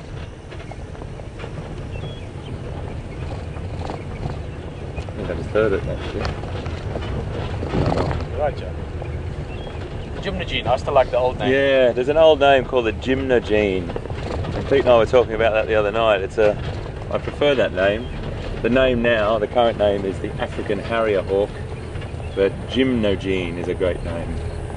And that's the bird that we talked about that has the ability to hang underneath weaver nests and try and remove chicks or out from there. And I've seen one actually on a rock on a cliff face with its leg right inside holding on, trying to get a lizard or something out of a little crevice. They're beautiful. They've got really long yellow legs. Let's see if it's down here, but I'm not sure. Sometimes they just fly off from the location. So at this time of the night we really test the camera. We push it to its boundaries to try and get as much light as we possibly can for you.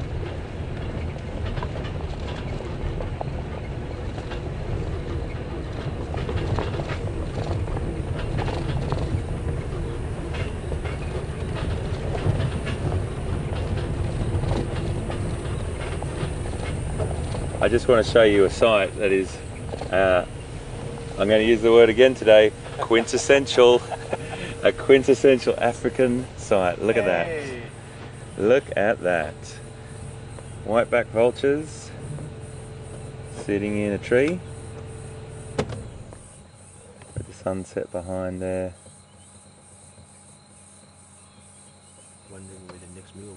Wondering where their next meal will be, Pete says, and that's exactly right. When we get a chance to see some vultures proper on a meal, we'll have a good talk about them, because they're a really interesting creature, really fantastic bird, and are playing a very, very important role in the ecosystem. And there's some other beautiful vultures too, Pete, isn't there? Yes, we're very lucky that we see the lappet face here every so often. Really big guys. Really big vulture called the lappet face. They're my favourite.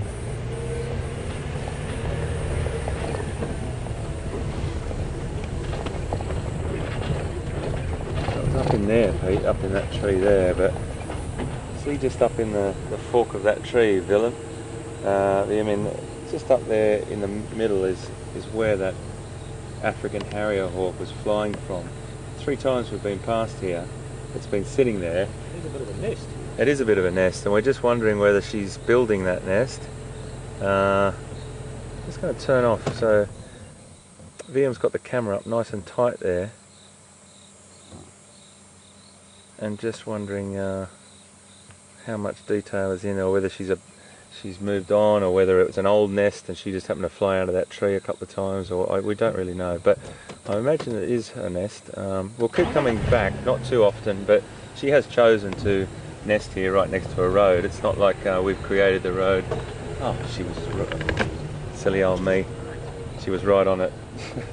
She was actually had her head down. She was right on it. So she has chosen to nest next to this road. So we just we can confirm that she is nesting here, and Pete's just clipping my microphone, my ear set back on for me. So So we'll try not to frequent it too much if she's nesting, but it's not a place that she's not used to seeing vehicles, that's for sure. Light's really dropping now. We've got about 35 minutes with you left, and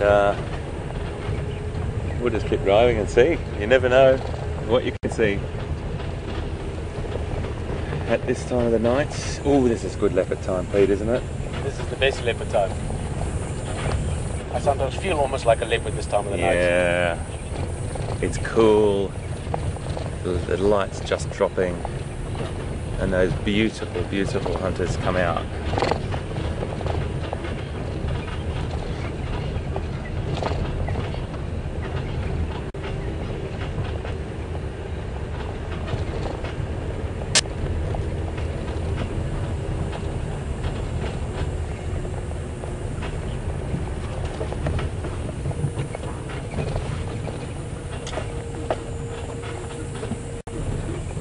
As diurnal primates, which we are, our eyesight for a primate is pretty good at night, but we are built and designed for seeing during the day. And as soon as this light starts to drop,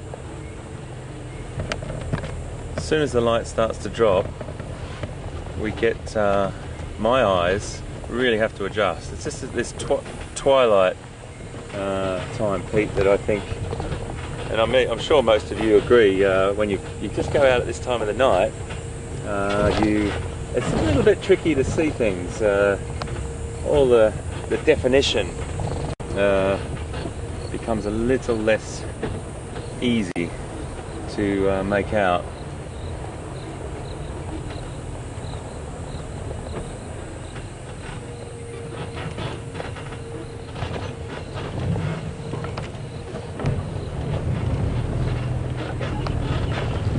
I'm not sure if you can hear the squeak in the front end of my vehicle.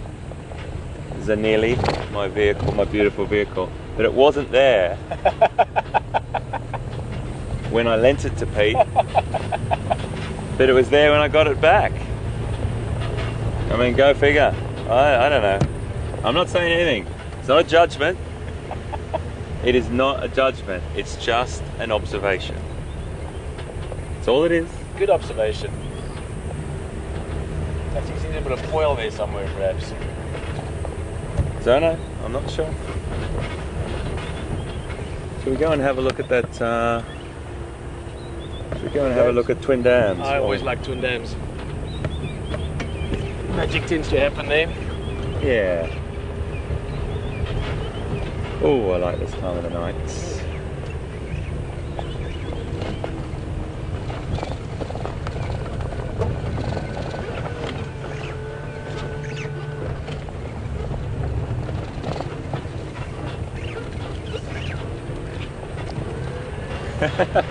And tomorrow we're going to find the fork-tailed drongo.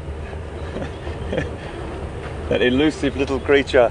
It's not that elusive. Every time I stop to talk, maybe they've all had a chat, the fork-tailed drongos have all got together and say, when you see HT in his vehicle, fly.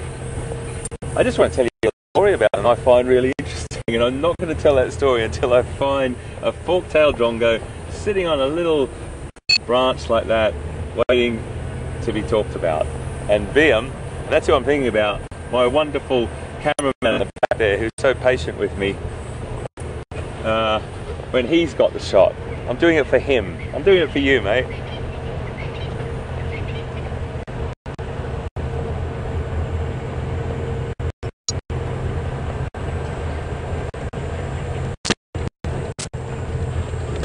Lovely. Cool now, eh?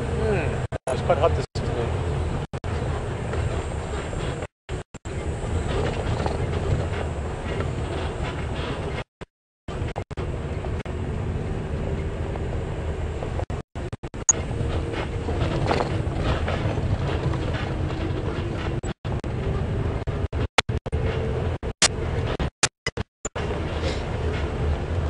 So this would be potentially the edge of quarantine territory or home range, or... Yeah, I mean, it's a tricky thing, quarantine. If few times this afternoon. He's a young male leopard, for those of you that haven't been on many drives with us.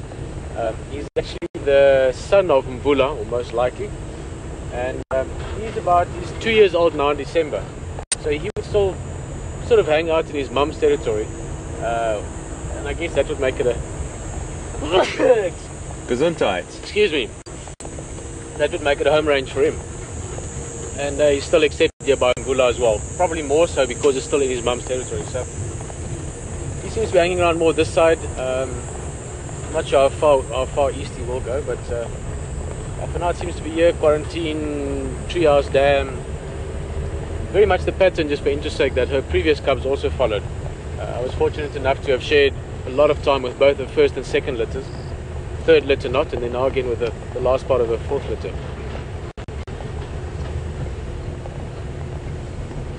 But also Impala is certainly to be, possibly we could bump into him anyway. He's patrolling, he should be moving again now. I think he would have left that area with all the activity there. We could find him as well, maybe Philemon's cut line on the way back. It's one of his routes.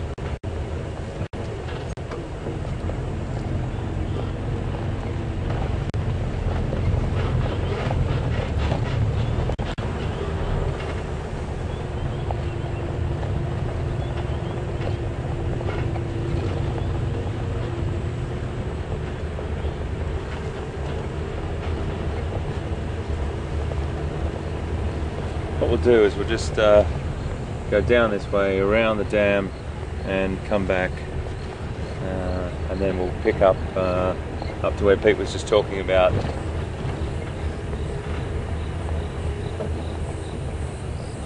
I've got a couple of stalks, I think, out on the... Are they? Yep. Striking of all stalks, probably. Oh, how fantastic Yeah. is that? Now I've got to... I'm going to edge in here just so we've got light sky in the background and you can get that in the foreground and you can get these birds, these magnificent birds. Now I've got to go slowly because I don't want them to fly. So I just want to creep around this corner and then I'm going to ask VM to zoom in. There's two there. There's a reflection of one. It's just spectacular. It's a lovely thing.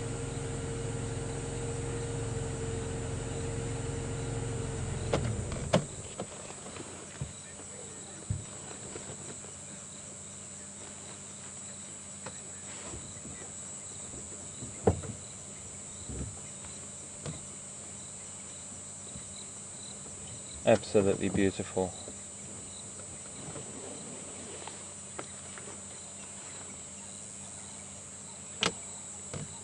Have a look at those birds. They're beautiful. They're saddlebill storks.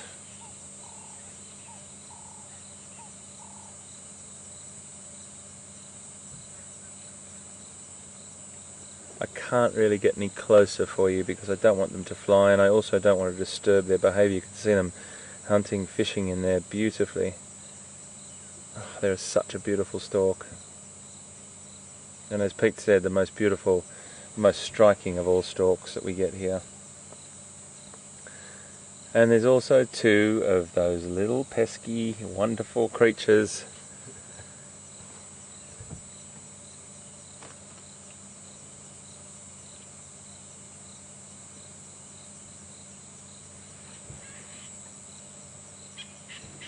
You're talking about those Egyptian geese. Yeah, the Egyptian Yeah, geese. they can have a bit of a mind of their own. Absolutely. Certainly big characters.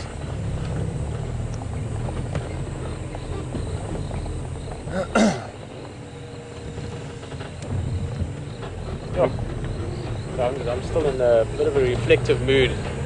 Yeah, fair enough. It made me think back to, I had an experience some years ago, similar to this, also live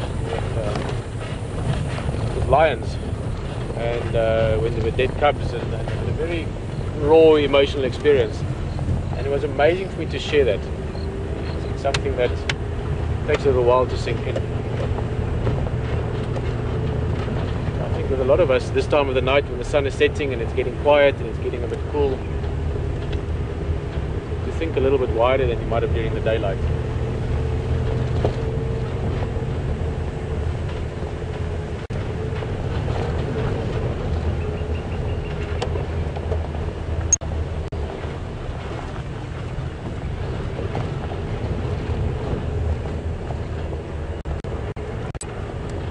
we're just going to tootle along here, and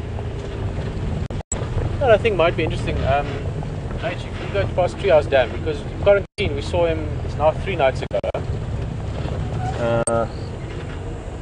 3 nights ago exactly. We haven't seen him since, nor has there been any tracks. Okay.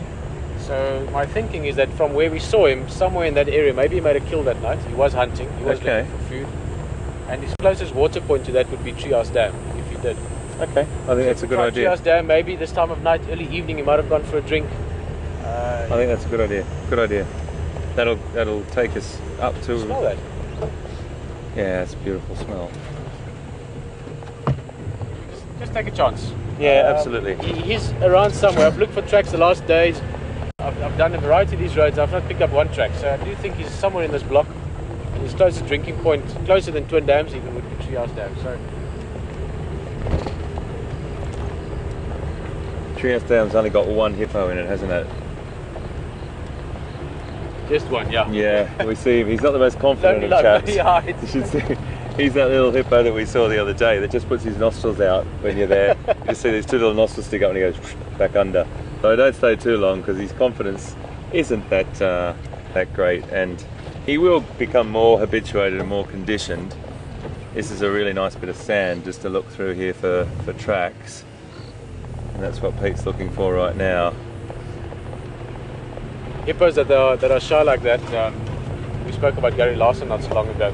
Yeah. I always thought that it could be a funny little, if you could sort of have like a view into the water, like a side view. You have this massive head floating around, this scrawny little, tiny little body. Maybe that's why it doesn't come out. Maybe it's got like this little tiny body, He doesn't want to come out, he's just got his big head. Hippo-sized head with a pygmy hippopotamus body. Yeah.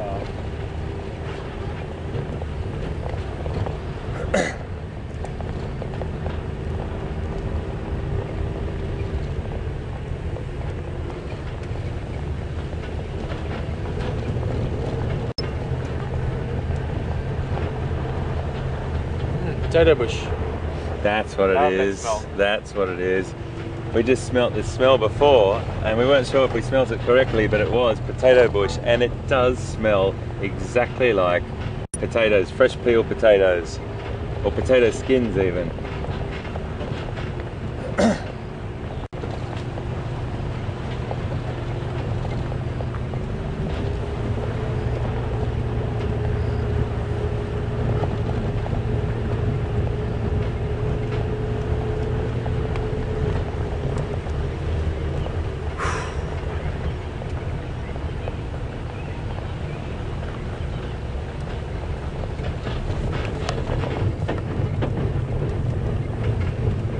On safari, I think Pete sort of touched on it before, as we drive back at this sort of time of the night, you do often get silence on the vehicle. So Pete and I like to do that, and he's talked to me about it on his drives, and I kind of like to just have those little longer gaps of silence, because everyone's sort of reflecting on what they've seen on the day, and everyone's a bit hungry and a bit tired, and it's we try to give you the exact experience. It's exactly the same as what we would do. And it's so great to have you on board. Look at that, that was a lilac-breasted roller sitting on the road, just picking up the last bit of insect activity. We got some great sighting of a lilac-breasted roller a couple of days ago, feeding.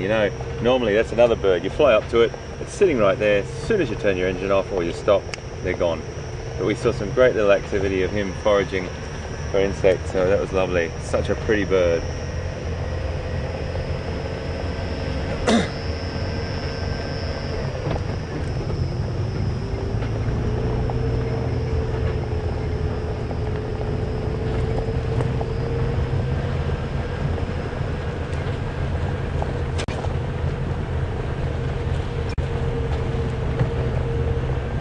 Remember encounters that I had, and I'm really interested to hear Pete, I'm sure you do, but is there any sort of special ones around these areas?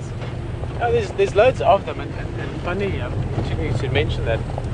Just to give you a brief background, I spent quite a long time in this area, specifically Djuma. About exactly 4 or 5 years guiding, and then another about 3.5 years. Collectively, between 8 and 9 years guiding and with Wild Earth in this area. So that's a lot of time in one area. And I have memories, different memories coming back, actually quite relative to what I'm experiencing. So what I saw earlier on the drive, what I'm thinking about, what I'm going to see, brings back different memories. I many interesting times at this waterhole. Treehouse Dam, Mafufunyani, the previous big male leopard, father to Karula's early cubs. Took one of my favorite images here of him walking along the water, and the water was so perfectly still, there was not a breath of wind, that the reflection and the leopard walking was so similar that you could actually flip it around. It's a present I gave to Graham, and framed it as if it's the other way around. So the picture is actually upside down of the leopard walking in the water. So that's a memory that's coming back from this specific waterhole. Fantastic. Everyone's got one. I'm just going to put this light out here, folks, if you just want to have a look with me. We'll just scan around, and you know, Pete and I both have exactly the same philosophy. It's just a tool for us to have a little look. If we were to see something, we'd try and get closer and really try and get closer to whatever it is, but it's just a tool for us.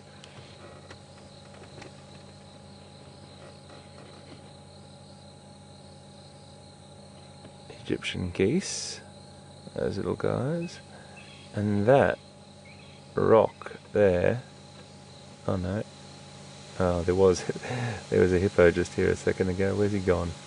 There's some bubbles just there. He's gone underwater. A catfish. That was a catfish. That's a catfish actually, yeah. There's a hippo just somewhere just there a second ago. He's gone under. You could call this hippo bubbles. Well, he also could be have already out, so I thought I saw 2 nostrils, but I may be wrong. But if he was still in there, he'd be coming out very shortly to go and graze for the evening, and graze to some pastures or some wild grass areas that he would find that suit his appetite, and he would graze until early hours of the morning, where he'd make his way back to the safety of this water point. And they would do that all night. I'll just get that off those lovely Egyptian geese. Well, it's a bit quiet there, bud. So we'll carry on. But you know, folks, as we always talk about. Sorry, I just got to keep my eye on this. It's a little bit of a tricky one. Just enough. It's actually a little bit less than just enough space, but yeah. Just enough space to. Just enough space. We're sort of less than a car width. Going down the odd little edge with our tyres. We don't want to end up in the drink.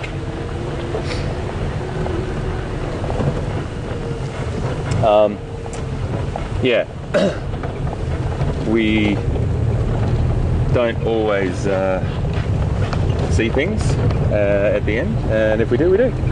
It's fantastic, that's what it's about. We've got about 15 minutes to go. I think I'm wondering about that sky. Can we make it to quarantine in 15 minutes? So? Yeah, finish up there. It's a lovely spot. Get a nice sunset, well, the remnants of it, and just have a little bit of a chat with you before we go. It's been an absolute pleasure to have Pete on board today and to experience what we experienced together. I'm really happy about that actually. Yeah. From not just a personal point of view, but also as an experience. It's not going to be that often that we get the chance to drive around together, and that kind of thing really unifies is the wrong word, but it really brings people together. I've found that from an experienced person, you can get the sense that that many of you that shared with us today will remember that for, not to be presumptuous, but forever. It was one of those. So I'm really happy that we got to share that. There's also a very deep emotional grounding almost that you experience through something like that, and taking people on that journey. That's something that's very important. Paige touched on it earlier, that it's no easy thing to see that, and I've done this for a long time. Hayden's been all over the world experiencing many different aspects of wildlife, but not just wildlife, lions, elephants and bears, wildlife as in the life you live. And to share something like this was amazing. And I'm really happy that we got to share that. This is something that we will benefit from immensely over the next weeks as well, with everything coming along. So yeah, yeah, it's the word that comes to mind for me is I echo. I have some beautiful zebra to take my the emphasis off what I need to say, because it's tricky to make comment on that without getting a little, I don't know, a little emotional and a little sincere, and I bang on about it all the time, but we are so fortunate to be here, folks. We are just so fortunate to be on this planet, and we're watching things like that. Beautiful zebra just walked up in front of us here. The word that comes to mind for me, Pete, is extraordinary. Absolutely extraordinary experience. And you know what? I have to tell you this. I'm just get up this bumpy bit. Sorry, folks. Just bear with me for a second. I have to tell you this. When you experience something like that, a lot of the times you're by yourself. You're by yourself driving through the bush somewhere, and you see this absolutely incredible thing happen, and all you've got is a story or a spoken word. What we experienced today together, you and Pete and I, together, words can't explain how valuable that was. It really can't. And I think you'll reflect on that after we finish tonight in about 15 minutes. Amazing stuff.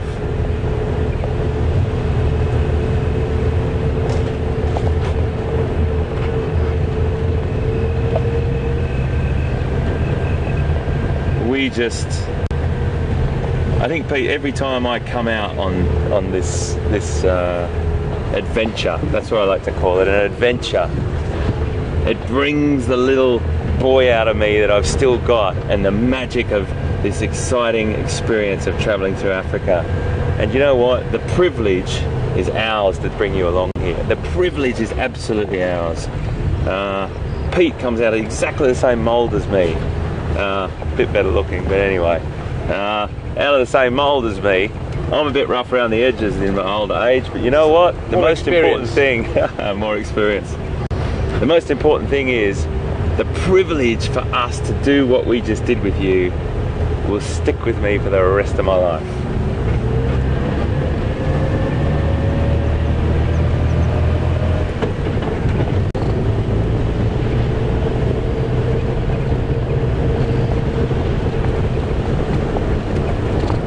Zebra crossing.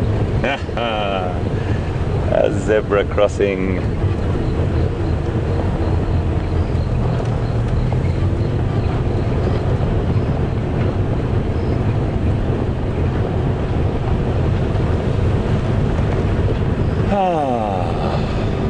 Ain't it good to be alive? Yep.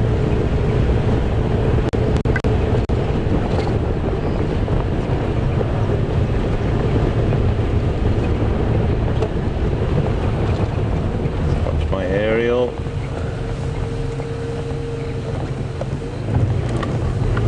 I often say that to you folks because you often wonder why I slow down if I'm looking at something. It's just an overhanging branch, and our aerials stick up so high out of the back of these vehicles. If we bang them into the trees all the time, it does play havoc with us, so we really do try and be careful. These bumps here are...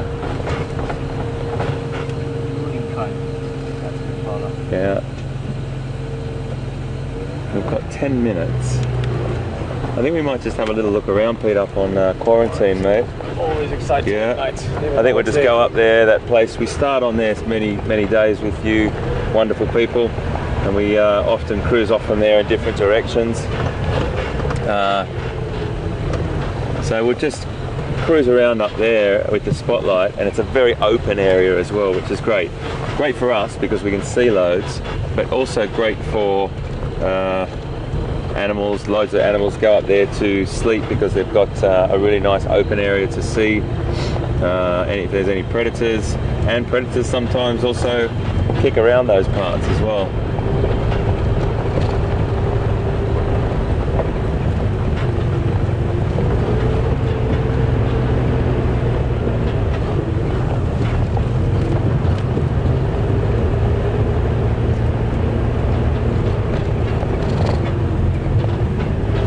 This is beautiful soft sand here. What Pete's looking at is the tracks are much more obvious in that soft sand.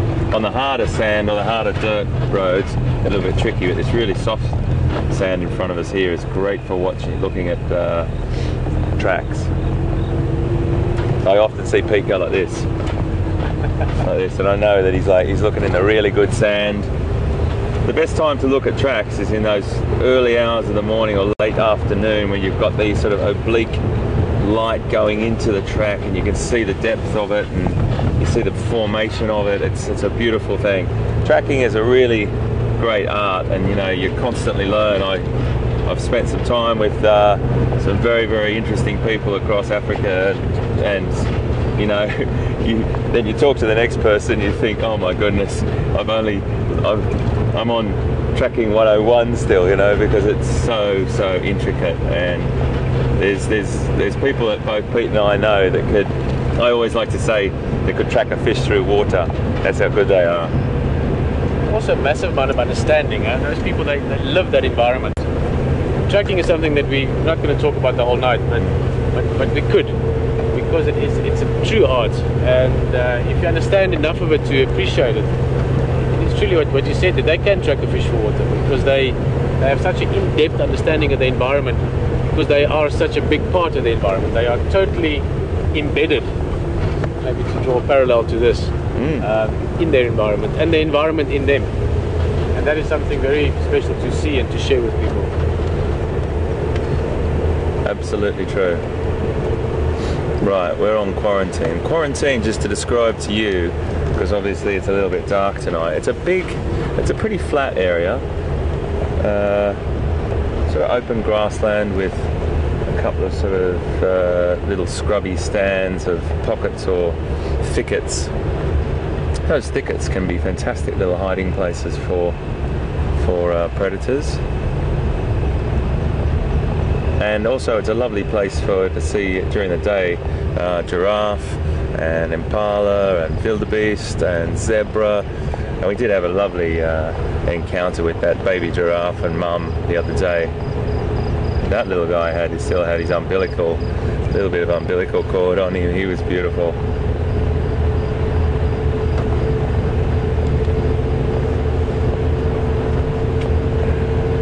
And we always explain, folks, as well, that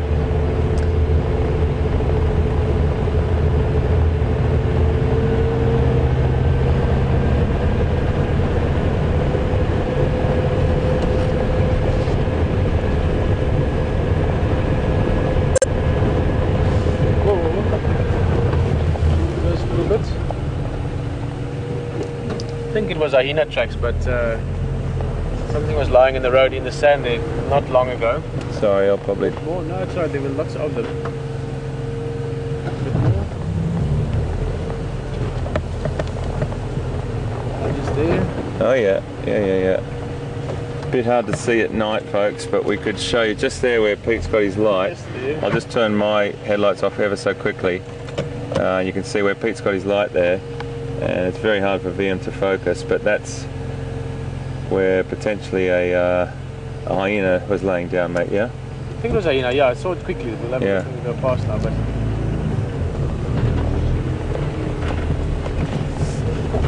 Very difficult to see. Yeah, hyena. Yeah. We'll move on and come back and see that another time. Get some headlights on, be good.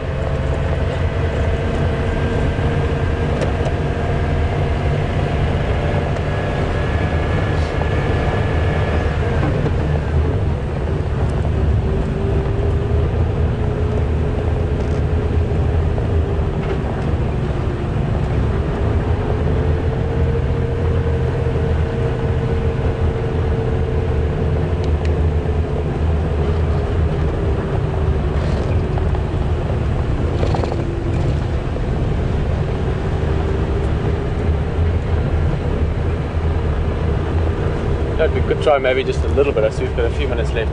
This is some Voitilla access. I'm just trying to preempt where my foot down is. Sorry, that was the old dominant male here. Yeah. Vula might be walking, depending on how much ground he's covered and so forth. I'll tell you what, mate. I'm going to make a... I'm just looking at the time. I know how tempting that may be, but I think we probably should have a little bit of a final chat. Yeah, that's a good idea. Oh, we've got a lovely little herd of Impala there and a wildebeest. Sorry guys, I didn't mean to put my lights on you there.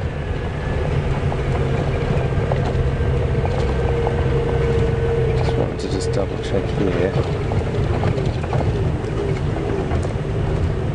These little spots through here. I know how tempting it is to go up that road. And I just, you know what? I think just the luck we've had tonight. I think we probably find another big cat, and I know we've got to round up in a few minutes. What have we got through there, Pete? Just a quick look. Oh, Is that wildebeest? Gnu. Gnu. Just a few there. So A few more insects around tonight than the previous few nights. I wonder if this is telling us something about the weather. Yeah, true. Just going to park up here for a second and talk our way out, if that's okay. That light's quite harsh, isn't it? But that's our light. So I'll probably try and move in a bit so you can see Pete and I together. It's a bit of a tricky one. But we just wanted to probably say thank you. I think that's the most important thing. Thank you for being with us, and thank you for sticking with us today. I know Pete feels pretty much exactly the same as I do. In his own words, he'll tell you. It's really important for us to give you a little farewell in as much as what we saw today is an ultimate experience on many levels, and it's not necessarily talking about it as a glorification of what we saw, other than we saw natural world right before our very eyes. We saw the apex of the natural world right in front of our very eyes, and we saw that together. And for me, this technology, talking to you wherever you're sitting right now, blows my mind. It's a simple thing. I'm a simple man with simple needs, but this has fulfilled one of my needs. I cannot tell you. We have more. Every time you go on a game drive, you wish it could be a bit bigger, as long as everyone sort of is in line with the same way of thinking. But you think, oh, wouldn't it be great to take more people? We wish you could take more people, more people. We can take so many people on this, and it's the most beautiful thing. I'm having a ball. I'm going to let Pete say farewell, but just to remember, if you've got any questions for us, questions at WildEarthTV, and you can tweet us at #SafariLive. We're going to see you tomorrow morning. Pete's going to say farewell and his thoughts. It's been amazing. I really have to tell you, it's been an amazing afternoon. I'll never forget it. Thanks for being with us, Pete. Yeah, it's very well said. I can almost just say, ditto. But let me get a better seat here. Sorry. And these are also not as young as they used to be. Sorry, we just have to figure out a few things. I'm not used to sitting on this side, guys. I'm not going to say too much about it, except that on exactly what H just said. On so many levels, that was something incredible to experience, and massively more so because we could share it with people from all over. And I know that there was a lot of emotion attached to it, and a lot of you felt many different things, and that's one of the beauties of life. That's one of the beauties of being in an environment where we are just a tiny little part of everything else that goes on. We sometimes forget that nature is a massive place, and that we are just a little part of it, and that so many things happen every day without us maybe knowing about it. And to have seen that and have shared that, I'll be very honest with you, Hayden, we're becoming friends very quickly. It's a wonderful thing to share something so powerful with a close friend, and many of you that know me for a while, and maybe some of you for the first time on the drive with us, it is super exciting to share this on this level. And I hope this is the beginning of many such experiences, not necessarily as raw as today, but on different levels of emotion. Liam, thank you very much. Behind the camera also making a difficult job seems seamless, and I'm going to say good night. Thank you very much. Join us tomorrow. From myself, Peter, from Hayden, from VM, from Will and Control as well. Will, thank you very much for dealing with all of this. Have a fantastic night. Bye-bye. Absolutely. One more little thing from me. All the team back in the control room and VM, as Pete just said, absolutely sensational.